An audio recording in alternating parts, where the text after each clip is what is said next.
60 million years before the first human civilizations arose on Terra, before the Eldar reached the zenith of their power, the species that would become the Necrons already walked among the stars. Their original name, Necrontyr, translates roughly to those before death, a grimly appropriate title for a species whose existence was defined by suffering and mortality. The Necrontyr homeworld orbited a temperamental, radiation-spewing star on the eastern fringe of what would later become known as the galaxy. This unnamed world was a hellscape of radiation storms, solar flares, and electromagnetic disturbances that bombarded the planet's surface relentlessly. The native species evolved under these harsh conditions, developing resilient bodies that nonetheless remained vulnerable to the constant radioactive assault. Their flesh bore cancers and mutations from birth, their organs failed prematurely, and their bones grew brittle and weak. The average Necrontyr lifespan rarely exceeded 40 years. Those who survived to 30 were considered elders, their bodies ravaged by radiation-induced diseases and chronic pain. This brevity of existence shaped every aspect of their civilization. Their architecture focused on permanence, massive monuments of living metal and stone that would outlast generations. Their social structures emphasized legacy and dynastic continuity, with elaborate funerary customs that consumed vast resources. The pursuit of immortality through remembrance became their cultural obsession. Despite these hardships, or perhaps because of them, the Necrontyr achieved remarkable technological advancement. They mastered metallurgy beyond anything the later human mechanicum would achieve, creating living metals that could repair themselves and adapt to environmental conditions. Their understanding of radiation allowed them to harness its destructive power in weapons and energy systems. They developed methods of stellar engineering that could influence the behavior of stars, though never enough to tame their own savage sun. The Necrontyr society organized itself into competitive dynasties, each led by a Phaeron who commanded absolute authority over their domain. These dynasties maintained uneasy alliances through complex political arrangements, marriage pacts, and occasional warfare. The dynasties were further divided into noble houses, with clear distinctions between the aristocratic ruling class and the common laborers. This stratification would later prove crucial during their biotransference, as the quality and autonomy of their mechanical bodies directly corresponded to their former social status. Around 65 million years ago, the Necrontyr achieved interstellar travel. Unlike the later warp-based technologies of humanity, their vessels utilized conventional propulsion systems operating at sublight speeds. Their initial expansion was slow and methodical, with generation ships carrying colonists who would never see their destination. Stasis technology allowed their leadership to survive these journeys, while the common people lived and died aboard the vessels, their descendants eventually completing the colonization process. This expansion brought the Necrontyr into contact with the Old Ones, an ancient species of immense psychic power who had mastered warp travel and colonized much of the galaxy. Where the Necrontyr were physically frail and short-lived, the Old Ones were virtually immortal, their bodies regenerating from almost any injury and their lifespans measured in millennia. They wielded psychic abilities that seemed like magic to the technologically minded Necrontyr, creating life forms and shaping worlds through the power of their minds. The contrast between the two species could not have been more stark. The Old Ones represented everything the Necrontyr coveted: longevity, physical resilience, and mastery over the fundamental forces of the universe. Initial diplomatic contacts were cautious but not overtly hostile. The Necrontyr sought to learn the secrets of immortality from the Old Ones, sending emissaries and scholars to study their advanced biological sciences. The Old Ones refused to share their knowledge, whether from caution, arrogance, or genuine concern about the Necrontyr's aggressive tendencies. They kept their secrets closely guarded. This rejection festered in the collective consciousness of the Necrontyr, transforming over generations into bitter resentment and eventually genocidal hatred. The Triarch, the ruling council of Phaerons who governed the Necrontyr's interstellar empire, channeled this hatred into a unifying cause. For the first time in their history, the fractious dynasties united behind a single purpose: the destruction of the Old Ones. The war in heaven had begun. The initial phase of this war was catastrophic for the Necrontyr. Despite their technological sophistication, they could not match the Old Ones' ability to traverse the galaxy through the warp. Necron tier fleets would arrive at battlefields only to find the enemy had departed weeks earlier. Their conventional weapons, while devastating against material targets, proved ineffective against the psychic defenses of their adversaries. The Old Ones created warrior species specifically designed to combat the Necron tier, ancestors of the later Eldar and Krork. Defeat followed defeat. The Necron tier were pushed back to their core systems, their colonies destroyed or abandoned. The unified empire began to fracture as dynasties blamed each other for strategic failures. Civil war seemed inevitable until astronomers on the fringes of Necron tier space made a discovery that would change the course of galactic history. They detected strange energy patterns around certain stars, patterns that suggested sentience. Further investigation revealed entities of pure energy that fed on stellar radiation, ancient beyond comprehension and powerful beyond measure. The Necron tier called them the Catan, the star gods, and saw in them potential allies against the Old Ones. The first Catan to be contacted was Phaeron, later known as the Deceiver. True to the name it would earn, this entity appeared to the Necron tier in a form they could comprehend, a being of living light with a vaguely humanoid shape. It communicated through impressions and images rather than words, expressing curiosity about the Necron tier and their conflict with the Old Ones. The Necron tier scientists, led by the brilliant but ambitious cryptech Shiras, developed a method to transfer the Catan's energy form into a physical vessel made of living metal. This process allowed the star gods to interact with the material universe directly, experiencing sensations and emotions previously unknown to them. Phaeron was the first to accept this gift, and its reaction was one of overwhelming pleasure. Physical sensation was intoxicating to a being that had previously existed as pure energy, and the Deceiver quickly developed a taste for more corporeal experiences. Soon after, the Necron tier contacted Azagorod, the Nightbringer.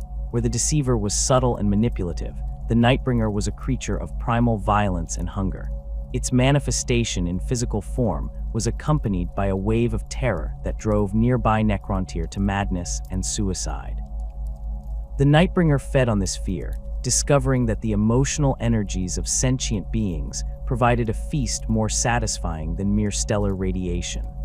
Other Catan followed, including the Void Dragon, whose power over machines and technology would later make it a target for the Emperor of Mankind during the height of Terra's Age of Technology. Each Catan that crossed into physical form brought unique powers and appetites, becoming increasingly invested in the material realm and the war against the Old Ones. The Catan offered the Necron tier a bargain. In exchange for more physical vessels and the opportunity to feed on their enemies, they would share their cosmic knowledge and power.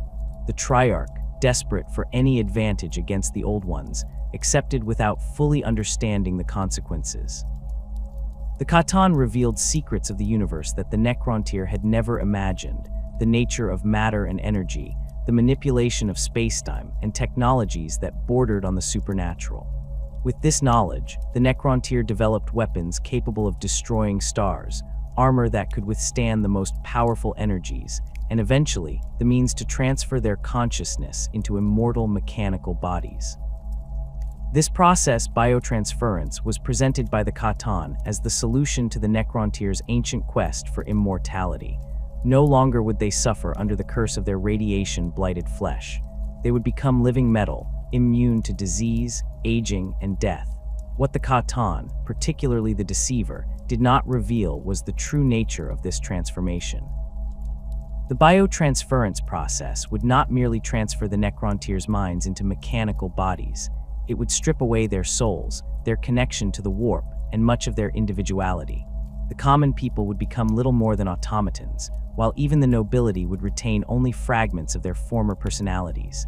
The first to undergo the process were volunteers from the warrior caste, who emerged as skeletal figures of living metal with glowing green energy cores. They reported no pain, no disease, no hunger or thirst, only clarity of purpose and freedom from their former suffering. The Triarch, seeing the apparent success, ordered the biotransference of the entire species. The process occurred simultaneously across the Necron tier empire, with billions entering the biotransference chambers. As their organic bodies were disintegrated and their consciousness transferred into mechanical shells, the Catan fed on the released energy of their souls, a feast of unimaginable proportions. The newly created mechanical beings took the name Necrons, signifying their transcendence beyond death. Only after the transformation was complete did the full horror of their situation become apparent. The majority of Necrons were reduced to mindless warriors, their personalities completely erased. The nobility retained varying degrees of individuality depending on their status, but all were bound to obey the commands of their dynastic lords, and all of them discovered a terrible truth: they could no longer feel. No pleasure, no pain, no joy, no sorrow, only hollow echoes of emotion remained, along with an undying hatred for the old ones who had denied them the true immortality they sought. The Catan, now physically manifest and empowered by the souls they had consumed, led their Necron legions back to war against the old ones. This time, the balance of power had shifted dramatically. The Necrons were now immune to conventional weapons, capable of self-repair, and armed with technology that could sever the old one's connection to the warp. The Catan wielded powers that could reshape reality itself, destroying entire star systems with a gesture. As the war in heaven intensified, the desperate Necrontyr leadership sought any advantage against their seemingly invincible foe. Zarek, the silent king and supreme ruler of the Triarch, found himself increasingly isolated as reports of devastating defeats continued to arrive from all fronts. The Old Ones and their created warrior races pushed the Necrontyr back system by system, their psychic powers and mastery of the warp proving an insurmountable advantage. It was during this darkest hour that Phaeron, the Catan known later as the Deceiver, approached Zarek directly.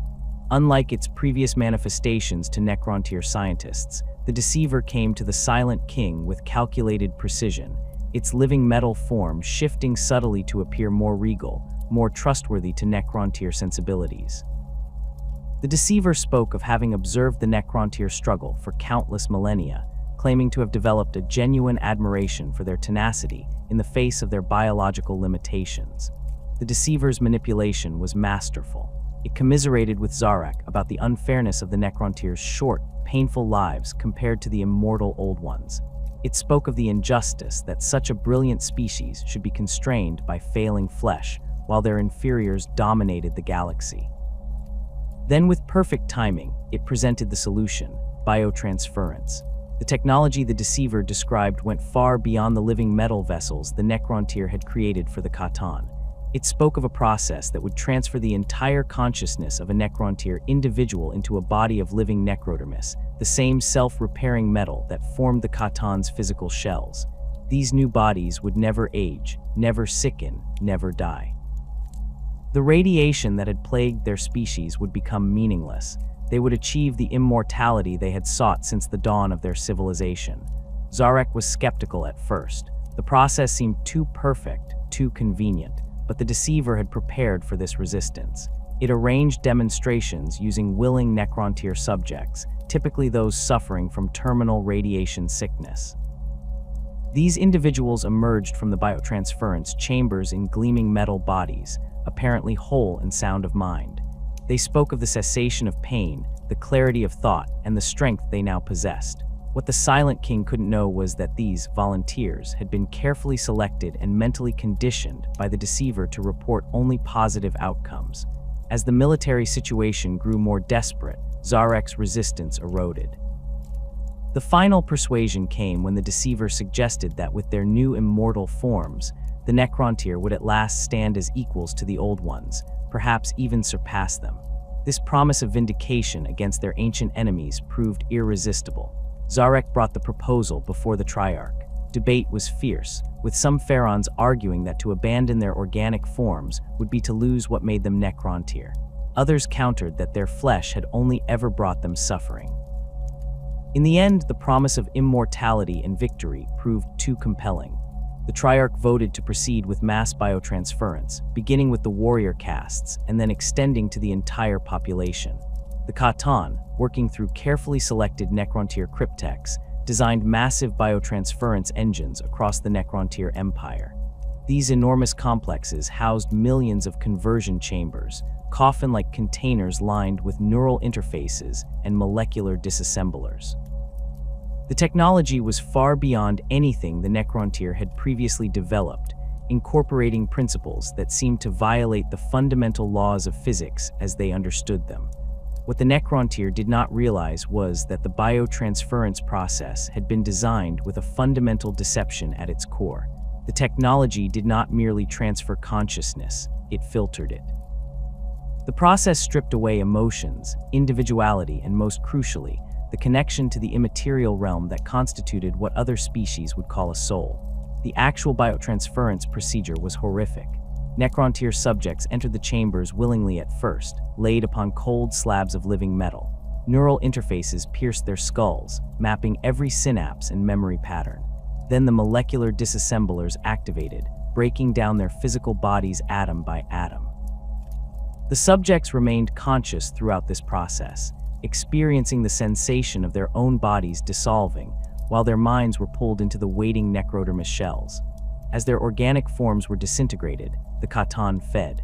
The energy released when the connection between body and soul was severed provided a feast of unprecedented magnitude for the star gods. They consumed the very essence of the Necrontyr, leaving only the cold, mechanical echoes of consciousness to inhabit the metal bodies. The social hierarchy of the Necrontyr was meticulously preserved in this transformation, but with a cruel twist. The quality and sophistication of the necrodermis bodies directly corresponded to the subject's former status. The highest-ranking Phaerons and Overlords received bodies with the most advanced neural circuitry, allowing them to retain much of their personality and independent thought. Their forms were ornate, larger than others, often embedded with precious materials and dynastic symbols. These bodies housed complex emotional simulators that approximated their former feelings, though never truly replicating them. Below them, the lesser nobility received simpler bodies with more limited cognitive functions. Necron lords and cryptechs retained enough of their former selves to perform their specialized roles, but lost much of their emotional range and creative thinking. Their forms were functional rather than ornate, optimized for their specific duties within the dynasty. The warrior castes underwent the most severe reduction. The common soldiers who had once been Necrontyr citizens were transferred into the most basic necrodermis shells, skeletal, uniform, and almost entirely stripped of personality. These Necron warriors retained only the barest fragments of memory and identity, just enough to follow orders and perform basic combat functions. They became little more than automata, their former lives reduced to occasional glitches of half-remembered sensations. At the lowest tier were the canoptech constructs, not true Necrons but purpose-built machines controlled by simplified Necrontyr consciousness fragments. These maintenance units, scarabs, and spiders were never intended to house full personalities, serving merely as extensions of the dynasty's will. This stratification ensured that the command structure of Necrontyr society remained intact after biotransference.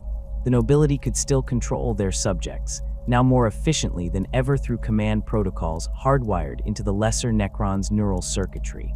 What had once been maintained through tradition and social pressure was now enforced through unbreakable programming.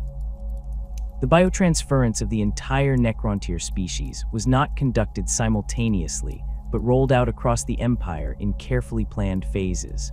The warrior castes went first, followed by the working classes, and finally the nobility.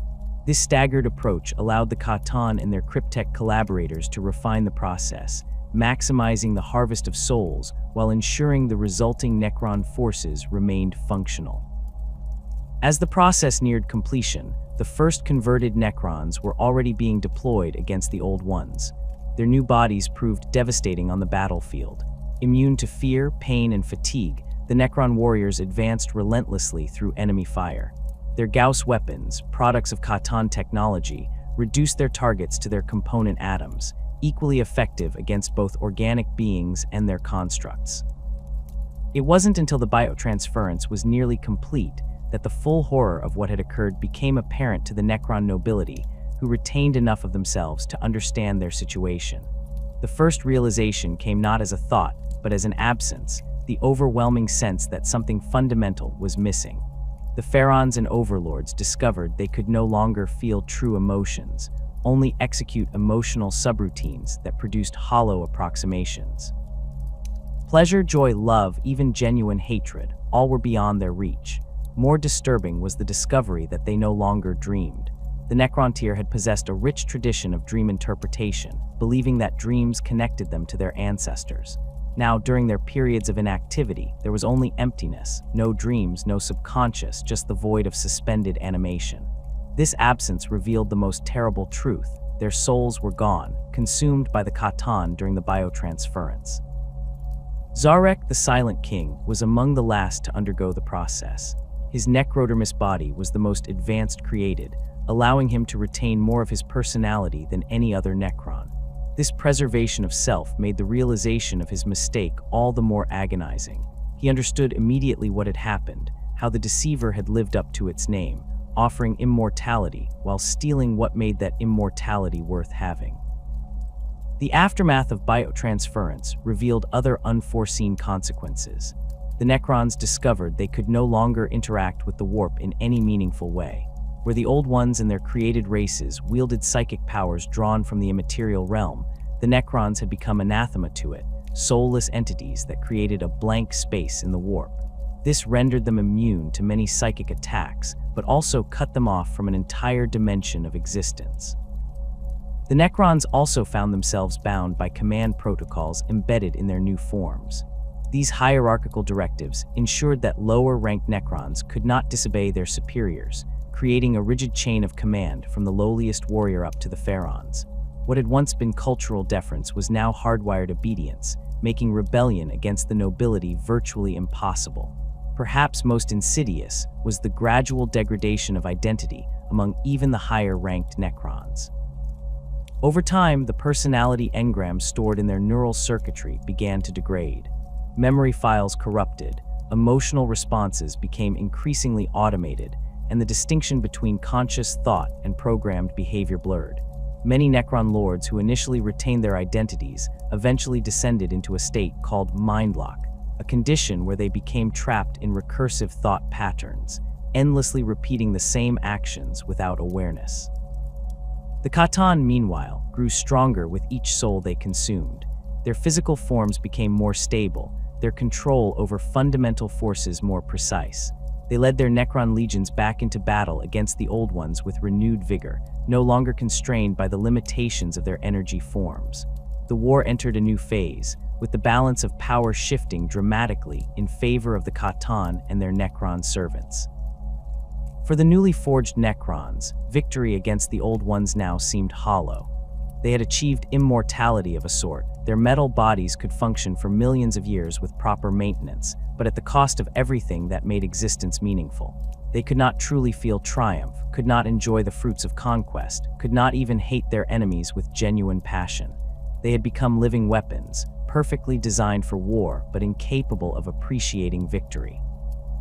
The bitter revelation of the Catan's deception festered within Zarek's consciousness like a cancer that could never be excised.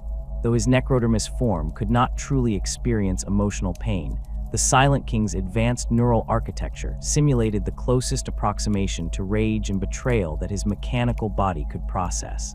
As the war in heaven reached its zenith, with the Old Ones facing imminent extinction, Zarek began to observe the Catan with new clarity. The star gods, drunk on the souls they had consumed during biotransference, grew increasingly erratic and domineering. No longer content with merely directing the Necron legions against the Old Ones, they began to squabble among themselves, carving out territories within the nascent Necron Empire. Mephitron, the deceiver, manipulated entire dynasties into conflicts that served no purpose beyond its amusement. Azagorod the Nightbringer conducted horrific experiments on captured beings, perfecting the art of instilling terror. The Void Dragon subjugated machine spirits across vast swathes of the galaxy, building a network of technological dominance. Zarek recognized that the Necrons had merely exchanged one form of slavery for another. The radiation-blighted flesh of the Necrontyr had been replaced by necrodermis shells, but now they served as pawns for entities that viewed them as little more than sophisticated tools. The Silent King's revelation came when he accessed ancient memory banks from before the biotransference and compared them to the current state of his people.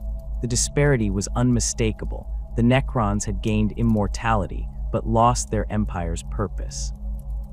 The Silent King's first step toward rebellion was necessarily subtle. Direct confrontation with the Catan would have been suicide, as the Star God's power had grown exponentially through their Feast of Souls. Instead, Zarek began to gather allies among the highest-ranking Necron nobility, whose neural circuitry remained sophisticated enough to comprehend the true nature of their predicament. The Triarch Praetorians, elite warriors personally loyal to the Silent King, became his inner circle in this conspiracy. Their advanced necrodermis bodies allowed them to retain more of their original personalities than standard Necron warriors, making them capable of understanding Zarek's complex plan. Through encrypted communication channels embedded in the command protocols themselves, the Silent King reached out to Phaerons and Overlords across the Necron Dynasties. Not all were receptive. Some, like Imodic of the Sodek dynasty, recognized the logic in Zarek's assessment but counseled patience. Others, like the insane Overlord Zondrek, had suffered such severe neural degradation that they could not comprehend the reality of their situation, still believing they commanded armies of flesh and blood Necrontyr. A few, like the ambitious Phaeron Oberon, saw opportunity in the coming conflict to elevate their own dynasties. The technological foundation for the rebellion had been under development since before the Silent King fully understood the Catan's betrayal. Necron cryptechs, the technological adepts of their civilization, had been studying the Catan's physical forms since the first star god was transferred into a living metal body. These studies were initially conducted with the Catan's blessing, under the pretense of refining their vessels to better channel their cosmic powers. The most significant breakthrough came from cryptech Illuminor Shiras, whose obsession with the biotransference process had led him to develop technologies that could manipulate the necrodermis material comprising both Necron and Catan bodies. Shiras created prototype weapons that could disrupt the molecular structure of living metal, causing it to decohere temporarily. While these weapons were ineffective against the full might of a Catan, they provided the conceptual framework for what would follow. Another crucial development was the creation of the Celestial Orrery by the Oriskar dynasty. Ostensibly designed as a perfect three-dimensional map of the galaxy, where each star was represented by a light that could be extinguished to destroy the corresponding star in real space, the orrery contained technologies that could manipulate fundamental forces on a cosmic scale. The Oriskar Phaeron, Heputat, pledged this technology to Zarek's cause, recognizing that the Catan's continued dominance threatened the very fabric of reality. Perhaps the most important technological marvel prepared for the rebellion was the Tesseract Labyrinth. Based on principles of dimensional folding derived from the Catan's own knowledge, these devices could create pocket dimensions that existed partially outside normal spacetime. Originally developed to capture and study particularly dangerous entities from the war in heaven, the cryptechs refined them into prison cells capable of containing fragments of incredible power. The Silent King's strategy required perfect timing and coordination. The Catan, despite their godlike power, had developed predictable patterns of behavior in their new physical forms. They had become addicted to certain types of energy and emotion, making their movements foreseeable to those who understood their nature. Zarek spent thousands of years studying these patterns, identifying moments when individual Catan would be isolated from their peers. The first strike against the Catan occurred not on a battlefield, but in a seemingly insignificant star system on the fringes of Necron territory. Landugger, the Catan known as the Flayer, had separated from the others to feed on a particular type of stellar radiation found in a dying star. The Silent King personally led a contingent of Triarch Praetorians and Lichguard equipped with specialized weapons designed to affect the Catan's necrodermis form. The attack caught Landugger by surprise. The weapons did not attempt to destroy the Catan outright, an impossible task given their near godlike status, but instead focused on disrupting the coherence of its physical form. As the living metal body destabilized, more conventional energy weapons targeted the exposed essence within. The process did not destroy Landugger, but shattered its consciousness into fragments, each containing a portion of the original entity's power and awareness. These fragments were immediately captured in tesseract labyrinths, dimensional prisons that isolated them from both real space and the fundamental forces they once commanded. Even in this diminished state, each shard remained incredibly dangerous, capable of destroying entire armies if released without proper containment protocols. The successful attack on Landugger proved the concept, but it also alerted the other Catan to the rebellion. The element of surprise was lost, forcing Zarek to accelerate his plans. He transmitted activation codes to loyal forces across the galaxy, initiating simultaneous attacks on Catan in multiple locations. The technology employed against the Catan varied by necessity.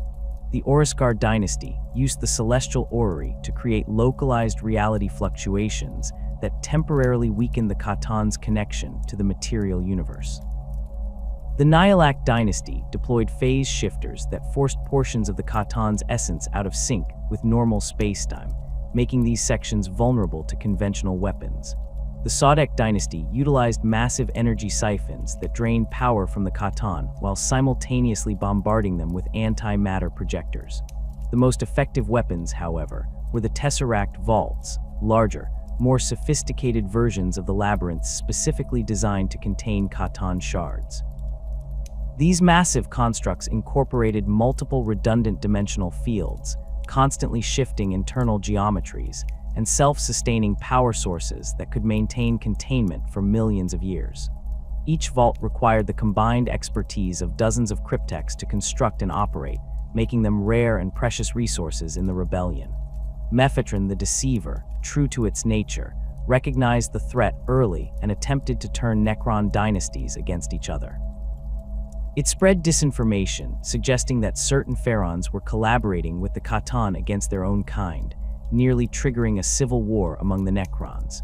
Zarek countered by releasing unaltered recordings of the biotransference process, showing the Catan feeding on Necron-tier souls, which galvanized even hesitant dynasties to join the rebellion. The Void Dragon proved particularly difficult to defeat. Its mastery over technology allowed it to subvert Necron systems, turning their own weapons against them. Entire tomb worlds were lost when the dragon seized control of their maintenance protocols, forcing Zarek to isolate affected regions through controlled singularity detonations that severed the quantum entanglement networks connecting Necron systems. The most spectacular battle occurred when Azagorod the Nightbringer was confronted by a coalition of 5 major dynasties in the heart of a massive nebula. The Nightbringer's power over fundamental forces like gravity and entropy made conventional attacks futile. The Necron forces suffered catastrophic losses, with entire fleets reduced to their component atoms. Before the Cryptech Orican, the Diviner implemented a temporal displacement strategy. By projecting the Nightbringer partially into the past and future simultaneously, they weakened its presence in the present enough to shatter its form into dozens of shards. The war against the Catan devastated the galaxy on a scale that dwarfed even the conflict with the Old Ones. Entire star systems were destroyed, either as direct casualties of the fighting or deliberately sacrificed as part of complex traps for the more powerful Catan. The fabric of reality itself was damaged in regions where particularly intense battles occurred, creating permanent warp storms and dead zones where physics behaved unpredictably. For the Necrons, the cost was nearly terminal. Their forces, already depleted from the war in heaven, were reduced to a fraction of their former strength.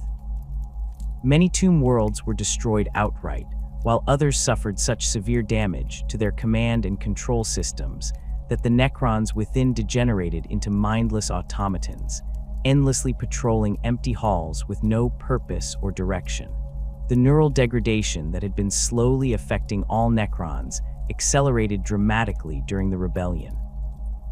The intense computational demands of coordinating the war effort, combined with damage sustained in battle, corrupted personality engrams and memory files. Even high-ranking overlords found their identities fragmenting, with some losing entire millennia of experiences or developing split personalities as their neural pathways attempted to compensate for damaged sections. After decades of relentless conflict, the last intact Catan was finally shattered. The rebellion had succeeded, but at a terrible cost. The Necron Empire lay in ruins, its forces scattered and diminished. The shards of the Catan, while no longer unified entities capable of dominating the galaxy, remained incredibly dangerous. Each contained a fraction of their original power and consciousness, making them valuable weapons, but also volatile threats that required constant containment. Zarek assessed the state of his empire and made a decision that would shape the fate of the Necrons for millions of years to come. The galaxy was devastated, with new races already beginning to evolve and expand into the vacuum left by the war in heaven. The Necrons were too weakened to establish dominance, their numbers too few, their systems too damaged. Even victory against the Catan had not restored what biotransference had taken from them: their souls, their connection to the universe, their capacity for true growth and creativity. Zarek, the Silent King, stood upon the command deck of his flagship, gazing out at the devastation that stretched across what had once been the heart of the Necron Empire. The rebellion against the Catan had succeeded, but at a catastrophic cost. Countless tomb worlds lay in ruins, their inhabitants destroyed or driven into permanent mindlock. The surviving Necron forces were scattered and diminished, their once unified empire fractured into isolated dynasties, struggling to maintain control over even their core territories. As reports continued to flow in from across the galaxy, Zarek's advanced neural architecture processed the data with cold efficiency. The conclusion was inescapable. The Necrons could not hope to dominate the galaxy in their current state. New species were already emerging to fill the void left by the war in heaven, primitive but numerous and unencumbered by the damage the Necrons had sustained. After consulting with the remaining members of the Triarch, Zarek issued his final command as Silent King, an order that would echo across the stars and shape the destiny of his people for 60 million years. Every surviving Necron was to enter stasis, sealed within vast tomb complexes buried beneath the surfaces of their worlds. There they would sleep, their systems running at minimal capacity, while automated repair protocols slowly restored their damaged bodies and circuitry. When they awakened, the galaxy would have forgotten them, and they would emerge to reclaim what was once theirs. The Great Sleep, as it would later be known, was not a simple matter of deactivation. The technology required to maintain millions of Necrons in stasis for such an unimaginable timespan was among the most sophisticated ever created. Each tomb world contained massive energy cores that would remain active for tens of millions of years, powering the stasis fields and repair systems. Canoptech constructs, scarabs, spiders, and wraiths would remain operational, maintaining the tombs and defending them against intrusion. The architecture of these tomb complexes reflected the Necrons' obsession with permanence and hierarchy. The lowest levels housed the countless warriors and immortals, stored in simple stasis chambers arranged in mathematically precise formations. Above them lay the crypts of the Lich Guard and other elite units, their chambers more ornate but still utilitarian. The highest levels contained the stasis sarcophagi of the nobility, overlords, lords, and cryptechs, each housed in chambers decorated with the iconography of their respective dynasties. At the very heart of each major tomb world lay the sepulchre of its ruling Phaeron, surrounded by layers of defenses, both technological and architectural. These central chambers often incorporated tesseract labyrinths containing shards of the Catan, carefully positioned to draw upon their power while keeping them securely imprisoned. The arrangement of these structures followed principles of Necron mathematics that created resonance patterns, channeling energy throughout the tomb complex in carefully calculated flows. The technology of the stasis crypts themselves represented the pinnacle of Necron engineering. Each sarcophagus generated a localized field that partially removed its occupant from normal spacetime, slowing the passage of time to an almost imperceptible crawl. Within these fields, even the gradual degradation of neural pathways that plagued all Necrons would be dramatically reduced, though not entirely halted. Sophisticated chronometric calibrators ensured that the stasis fields remained stable despite the immense timespan they would need to function. Perhaps most impressive were the awakening protocols. Each tomb world was programmed with specific conditions that would trigger the revival sequence, detection of certain technologies, particular astronomical alignments, or evidence of threats to the tomb itself. These conditions varied widely between dynasties, reflecting their different priorities and the personalities of their leaders. Some were set to awaken at the first sign of advanced civilization returning to their worlds, while others would remain dormant until specific stellar configurations occurred, sometimes tens of millions of years in the future. Zarek himself did not enter stasis with his people. After issuing his final command, the Silent King severed his command protocols, releasing the Necron Dynasties from his direct control. This act, unprecedented in Necron history, effectively ended the unified empire that had existed since before biotransference. With his closest Praetorians, Zarek departed for the intergalactic void, exiling himself from the galaxy his actions had helped to devastate. As the last Necron lords entered their stasis tombs around 60 million years ago, the galaxy continued its inexorable evolution. The few surviving Old Ones fled to distant corners of the universe or other dimensions entirely. The Eldar, no longer bound by their creator's guidance, began the long ascension toward their own empire. Countless species rose and fell, their civilizations flickering briefly in the cosmic dark before fading away, unaware of the metal immortals sleeping beneath the surfaces of worlds they colonized. The Great Sleep, however, did not proceed as planned for many tomb worlds. The immense time span involved made system failures inevitable, despite the redundancies built into the stasis technology. On countless worlds, power fluctuations disrupted the stasis fields, causing occupants to awaken briefly before emergency protocols forced them back into dormancy. These intermittent awakenings accelerated the neural degradation of affected Necrons, causing permanent damage to their personality engrams and memory files. More catastrophic were the tombs where primary power systems failed entirely. On these worlds, backup systems activated, but these were never designed to function for millions of years. When they eventually failed as well, the results varied depending on the specific systems affected. In some cases, stasis fields collapsed while repair protocols remained active, leading to Necrons being continuously repaired and degraded in an endless cycle that drove even lords and overlords into mindless automation. In others, the Canoptech Guardians continued to function without guidance, developing primitive machine consciousness and defending their charges with increasing desperation as resources dwindled. External factors also disrupted the Great Sleep on many worlds. Natural disasters, supervolcanic eruptions, asteroid impacts, or shifts in planetary crusts damaged or destroyed tomb complexes despite their hardened construction. On worlds where the Necrons had built their tombs beneath oceans, millions of years of tectonic activity sometimes caused flooding that short-circuited critical systems, leaving the inhabitants trapped in partially functional stasis fields, aware but unable to move or communicate. Perhaps the most significant disruptions came from other intelligent species. As new civilizations arose, they occasionally discovered Necron tomb complexes during mining operations or archaeological expeditions.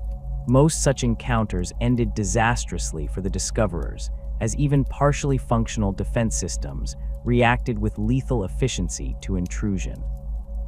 In rare cases, however, particularly determined or technologically advanced explorers penetrated deep enough to damage critical systems, sometimes inadvertently triggering localized awakening protocols. The Eldar, during the height of their dominion, were particularly systematic in their efforts to locate and neutralize Necron tomb worlds.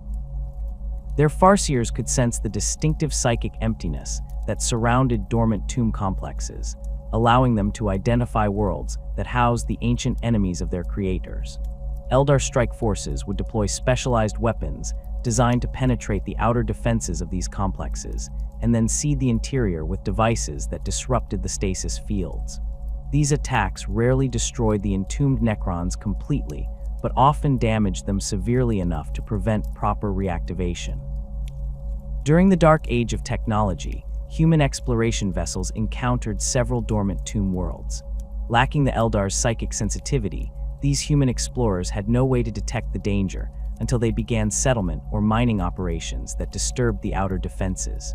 The resulting conflicts were recorded in fragmentary reports of ghost ships and haunted worlds, where colonists were slaughtered by living metal skeletons that emerged from beneath the ground. Most such incidents were dismissed as spacers' tales or attributed to previously unknown Xenos species, the true nature of the Necrons forgotten, even to the most knowledgeable human scholars.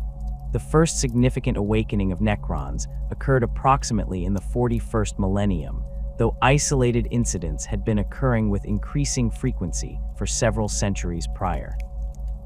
The exact trigger varies between different accounts, but many Mechanicum scholars attribute it to the growing psychic disturbances that accompanied the slow awakening of the Emperor's children across the galaxy.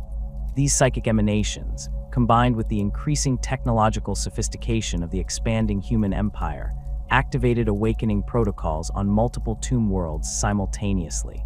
Among the first major tomb worlds to fully activate was Solemnus, domain of Trazyn the Infinite.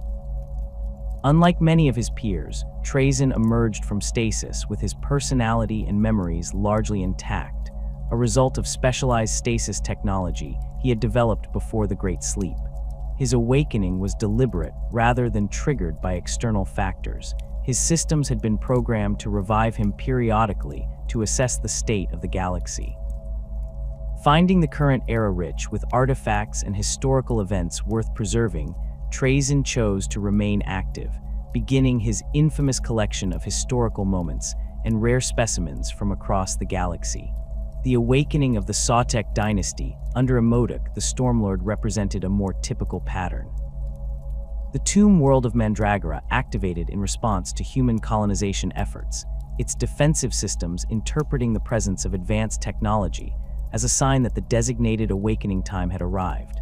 The revival sequence proceeded methodically, beginning with canoptech constructs that secured the immediate area around the primary stasis chambers, followed by Necron warriors to establish a broader perimeter, and finally the lords and overlords who would direct the reconquest of the world. Imodic emerged to find his tomb world partially damaged by millions of years of geological activity, with approximately 65% of his forces still operational. After assessing the situation, he implemented a systematic campaign to reclaim not only Mandragora, but the surrounding star systems that had once formed the core of Sautek territory. His methodical approach and tactical brilliance quickly established the Sautek dynasty as one of the most powerful Necron forces in the galaxy, absorbing smaller dynasties whose leadership had been lost or damaged beyond function during the Great Sleep. The awakening on Damnos followed a different pattern, triggered by Adeptus Mechanicus excavations that breached the outer defenses of the tomb complex. The emergency revival protocols activated chaotically, bringing warriors and constructs online in a disorganized manner, while many higher-ranking Necrons remained in stasis. The resulting battle was fragmented and uncoordinated, yet the sheer resilience and technological superiority of the Necron forces eventually overwhelmed the human defenders. When the Overlord of Damnos finally emerged from stasis, he found his world already largely secured by his automatically activated forces, allowing him to focus immediately on repairing the damage caused by the premature awakening. Not all awakenings proceeded even this smoothly.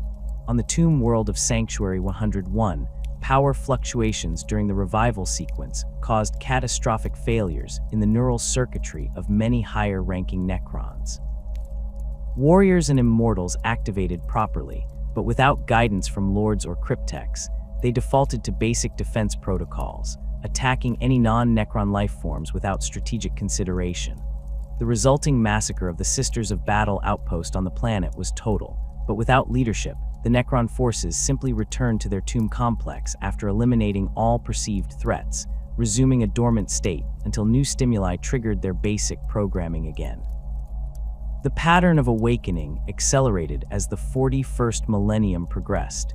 Each activated tomb world emitted distinctive energy signatures that triggered awakening protocols on nearby worlds, creating a cascade effect across entire sectors. Dormant Necron communication networks, some still partially functional after 60 million years, began to reconnect, allowing awakened lords to coordinate with each other, and sometimes even to remotely trigger the revival sequence on worlds where automatic protocols had failed. As more Necron dynasties returned to activity, the diversity of their conditions and intentions became apparent. Some emerged relatively intact, with clear command structures and well-preserved forces. Others awakened to find themselves devastated, with only fragments of their former power remaining.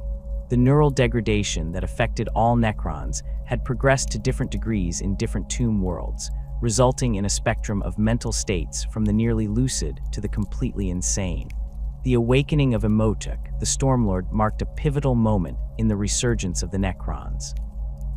Unlike many of his contemporaries who emerged from the Great Sleep damaged or diminished, Imhotep's neural pathways remained largely intact, preserving the tactical brilliance that had distinguished him even before biotransference.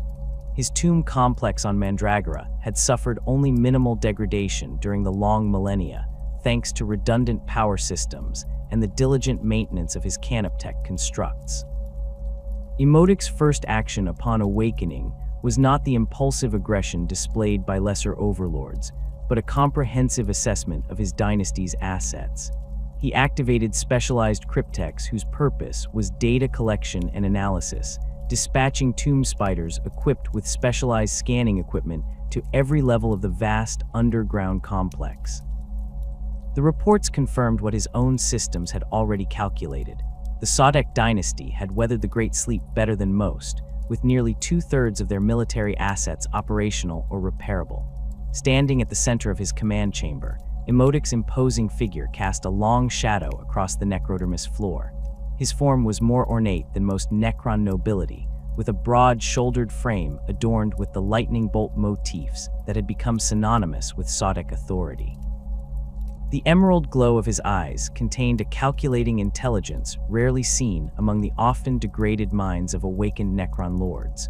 The Stormlord's approach to reconquest differed fundamentally from the methodology of other dynasties, where many Necron overlords launched immediate assaults on whatever unfortunate species now occupied their territory. Imhotep implemented a carefully phased strategy. The first stage involved securing a defensive perimeter around key tomb complexes, followed by the establishment of listening posts to gather intelligence on the current galactic political landscape. This methodical approach revealed the fractured nature of the galaxy in the 41st millennium. The dominant power, the Imperium of Man, was vast but overextended, with significant vulnerabilities along its eastern fringe where Sadek territory primarily lay. Other species, orcs, Tau, and even scattered Eldar enclaves, controlled various systems that had once belonged to the Sadek, but none presented the unified opposition that the old ones had mounted millions of years earlier. Imhotep's military doctrine crystallized around three core principles that would come to define Sadek operations across the galaxy. First was the deployment of overwhelming force against carefully selected targets, rather than dispersing assets across multiple fronts. Second was the systematic isolation of enemy strongholds through control of surrounding systems, cutting off reinforcement and supply lines. Third, and perhaps most characteristic of Imhotep personally, was the use of terror as a strategic weapon. The Stormlord's application of these principles was first witnessed in the Yucatan system. Imperial records describe the campaign as beginning with inexplicable electromagnetic disturbances that disabled communication networks and targeting systems. These disturbances were followed by precision strikes against power generation facilities and command centers, often conducted by deathmark snipers who materialized within supposedly secure installations, eliminated key personnel, and vanished before defensive forces could respond. Only after the system's defenses had been thoroughly compromised did the main Sadek forces appear. Night scythes emerged from clouds of unnatural storms that manifested in low orbit, disgorging waves of Necron warriors onto carefully selected landing zones. These craft exemplified Sadek military technology, crescent-shaped flyers of living metal that combined transport capabilities with devastating Tesla weaponry. Their hulls bore the distinctive emerald glow and lightning motifs of Sadek design, setting them apart from the similar craft used by other dynasties. Alongside the night scythes came the ghost arcs, larger transport vessels that served dual roles as troop carriers and mobile repair stations. These rectangular craft hovered above the battlefield on anti-gravitic engines, their internal repair systems constantly rebuilding damaged Necron warriors and returning them to the fight. The psychological impact of seeing supposedly destroyed enemies rise again and continue their advance proved devastating to Imperial morale. The Uchten campaign concluded with a demonstration of Immotic's personal combat prowess. When the planetary governor and his elite guard made their last stand in the fortified capital, the Stormlord teleported directly into their bunker with a contingent of Lich Guard. Witnesses who survived described how Immotic wielded his hyperphase sword and gauntlet of fire with mechanical precision, his movements so fast they appeared blurred even to enhanced human vision. Within minutes, 5 centuries of human rule on Uchten ended, and the planet returned to Necron control. This pattern of conquest repeated across dozens of systems in the Ultima Segmentum. Imperial tacticians noted the distinctive signature of Sodec operations, the electromagnetic storms that preceded their attacks, the precision targeting of command and control assets, and the relentless advance of their warriors. Most concerning to Imperial High Command was the evidence of learning and adaptation in Sodec tactics. Each campaign incorporated lessons from previous engagements, with weaknesses in their approach quickly identified and eliminated. The political structure that supported these military operations revealed the complexity of Sodec governance. Unlike some dynasties where a single Phaeron ruled with absolute authority, Immotic maintained a hierarchical network of overlords, lords, and cryptechs, each with defined responsibilities and territories. This structure had evolved from pre-biotransference Necrontyr traditions, but had been refined through millions of years of encoded experience. At the apex sat Immotic himself, holding the rank of Phaeron, though some scholars of xenology debate whether he legitimately inherited this title or claimed it during the confusion of awakening. Below him were the overlords, each responsible for a cluster of star systems. These included figures like Zondrek, whose damaged neural pathways caused him to perceive the 41st millennium as if it were still the war in heaven, and Oberon, whose unwavering loyalty to Zondrek created an unusual power dynamic within the hierarchy. The lords formed the next tier, commanding individual tomb worlds or military expeditions. Among these, the most notorious was Nemesser Zandrek, whose tactical acumen nearly matched Immotic's own, leading to a complex relationship of respect and rivalry between them. The cryptechs operated somewhat outside this chain of command, their specialized knowledge giving them influence disproportionate to their nominal rank. Master cryptechs like Tohalk, the blinded, advised Immotic directly on matters of technology and ancient lore, sometimes countermanding the decisions of overlords when technical considerations demanded it. This political web was held together by more than the command protocols embedded in Necron neural circuitry. Immotic instituted a system of incentives and punishments that played upon the vestigial ambitions and fears that remained even in their mechanical minds. Overlords who exceeded their conquest quotas received additional resources and expanded territories. Those who failed faced resource restrictions, or, in extreme cases, forced stasis as an example to others. The expansion of Sodec influence inevitably brought them into conflict with the realm of Ultramar. The Ultramarines, led by their Primarch Robute Guilliman following his resurrection, recognized the existential threat posed by Immotic's methodical advance. Initial skirmishes occurred in border systems, with Space Marine strike forces attempting to disrupt Necron Tomb awakening before Sodec forces could fully deploy. These conflicts revealed both strengths and limitations in Sodec military doctrine. Against conventional forces, their technological superiority and tactical coordination proved overwhelming. Space Marines, however, presented a more complex challenge. The adaptability and individual initiative of the Adeptus Astartes sometimes countered the more programmatic responses of Necron command protocols, particularly among lower-ranking units. Immotic adapted by deploying specialized assets against Space Marine targets. Triarch Praetorians, ancient even by Necron standards, were tasked with countering Astartes officers, their hyperphase glaives capable of penetrating even Terminator armor. Deathmarks received modified targeting parameters that prioritized apothecaries and standard bearers, disrupting the morale and recovery capabilities of Marine forces. The most significant confrontation occurred in the Kalchai system, where a full company of Ultramarines attempted to prevent the awakening of a major Sodek tomb complex. Imodic personally commanded the defense, employing a multi-layered strategy that began with conventional Necron warriors absorbing the initial Space Marine assault, followed by flanking maneuvers from units of Lichguard, teleporting directly into the Ultramarine formation. The battle reached its climax when Captain Sicarius led a desperate attack against what appeared to be Imodic's command position.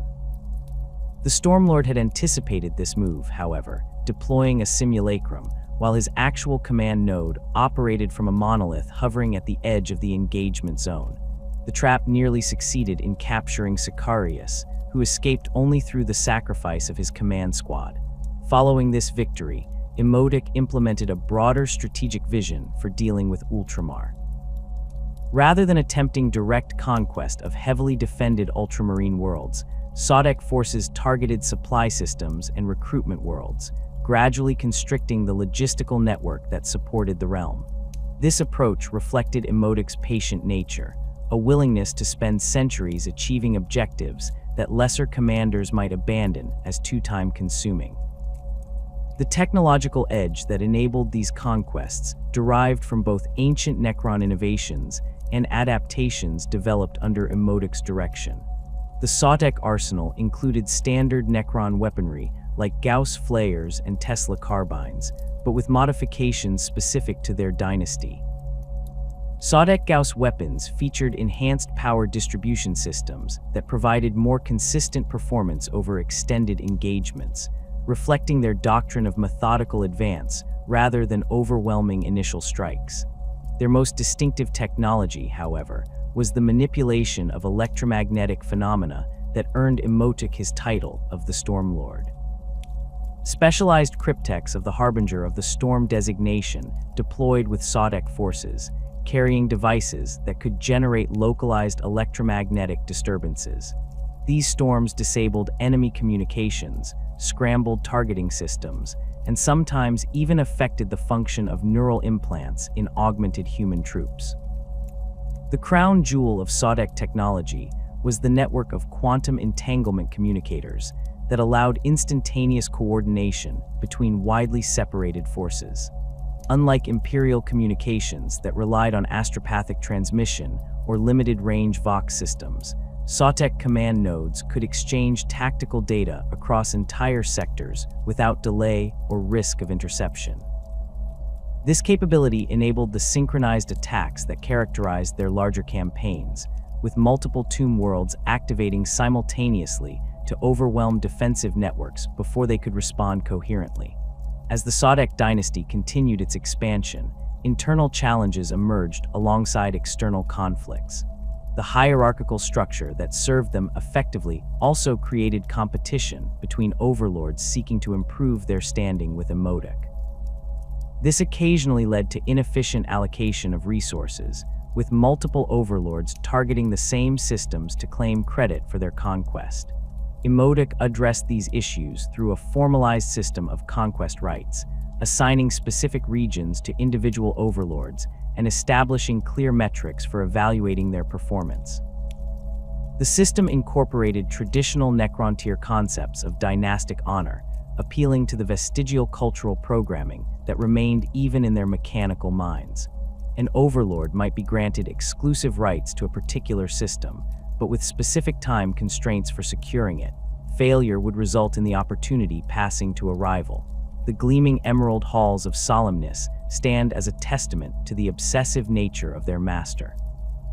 Unlike the aggressive expansion of the Sodek dynasty, the Nihilak dynasty has pursued a different path since awakening from the Great Sleep, one focused on acquisition rather than conquest. Their territories, while smaller than those of more militaristic dynasties, are defended with unparalleled determination and technological sophistication. The Nihilak dynasty emerged from stasis with much of their hierarchy intact, their neural pathways less degraded than many of their counterparts. This relative stability allowed them to maintain more of their pre-biotransference cultural identity, including their renowned appreciation for artifacts and objects of historical significance. Where other dynasties awoke with the singular purpose of reclaiming territory, the Nihilak emerged with their collecting instinct not only preserved, but enhanced by millions of years of encoded programming. At the center of this dynasty stands Overlord Trazyn, commonly known as the Infinite. Though not a Phaeron, Trazyn wields influence far beyond his technical rank through his unparalleled collection of artifacts and his mastery of technologies that even other Necrons barely comprehend. His form differs from the standard Necron nobility, with a hunched posture that suggests perpetual curiosity and hands modified for the delicate manipulation of artifacts rather than wielding weapons of war. Trazyn's Museum on Solemnness represents the most comprehensive collection of galactic history in existence. The facility extends for hundreds of kilometers beneath the planet's surface, with wings dedicated to specific eras, species, and historical events. Unlike conventional museums, Trazyn's collection includes not merely objects but entire moments in time, preserved through a technology that even the most accomplished cryptechs struggle to explain. The heart of this preservation system lies in tesseract labyrinths, dimensional pocket realms that exist partially outside normal space-time. Originally developed during the War in Heaven to contain dangerous entities, Trazyn has refined this technology to capture and maintain complete historical tableaus. Within these labyrinths, the subjects remain in perfect stasis, unaware of their imprisonment, and preserved exactly as they were at the moment of capture. The collection includes scenes that would leave even the most knowledgeable Imperial historians astounded.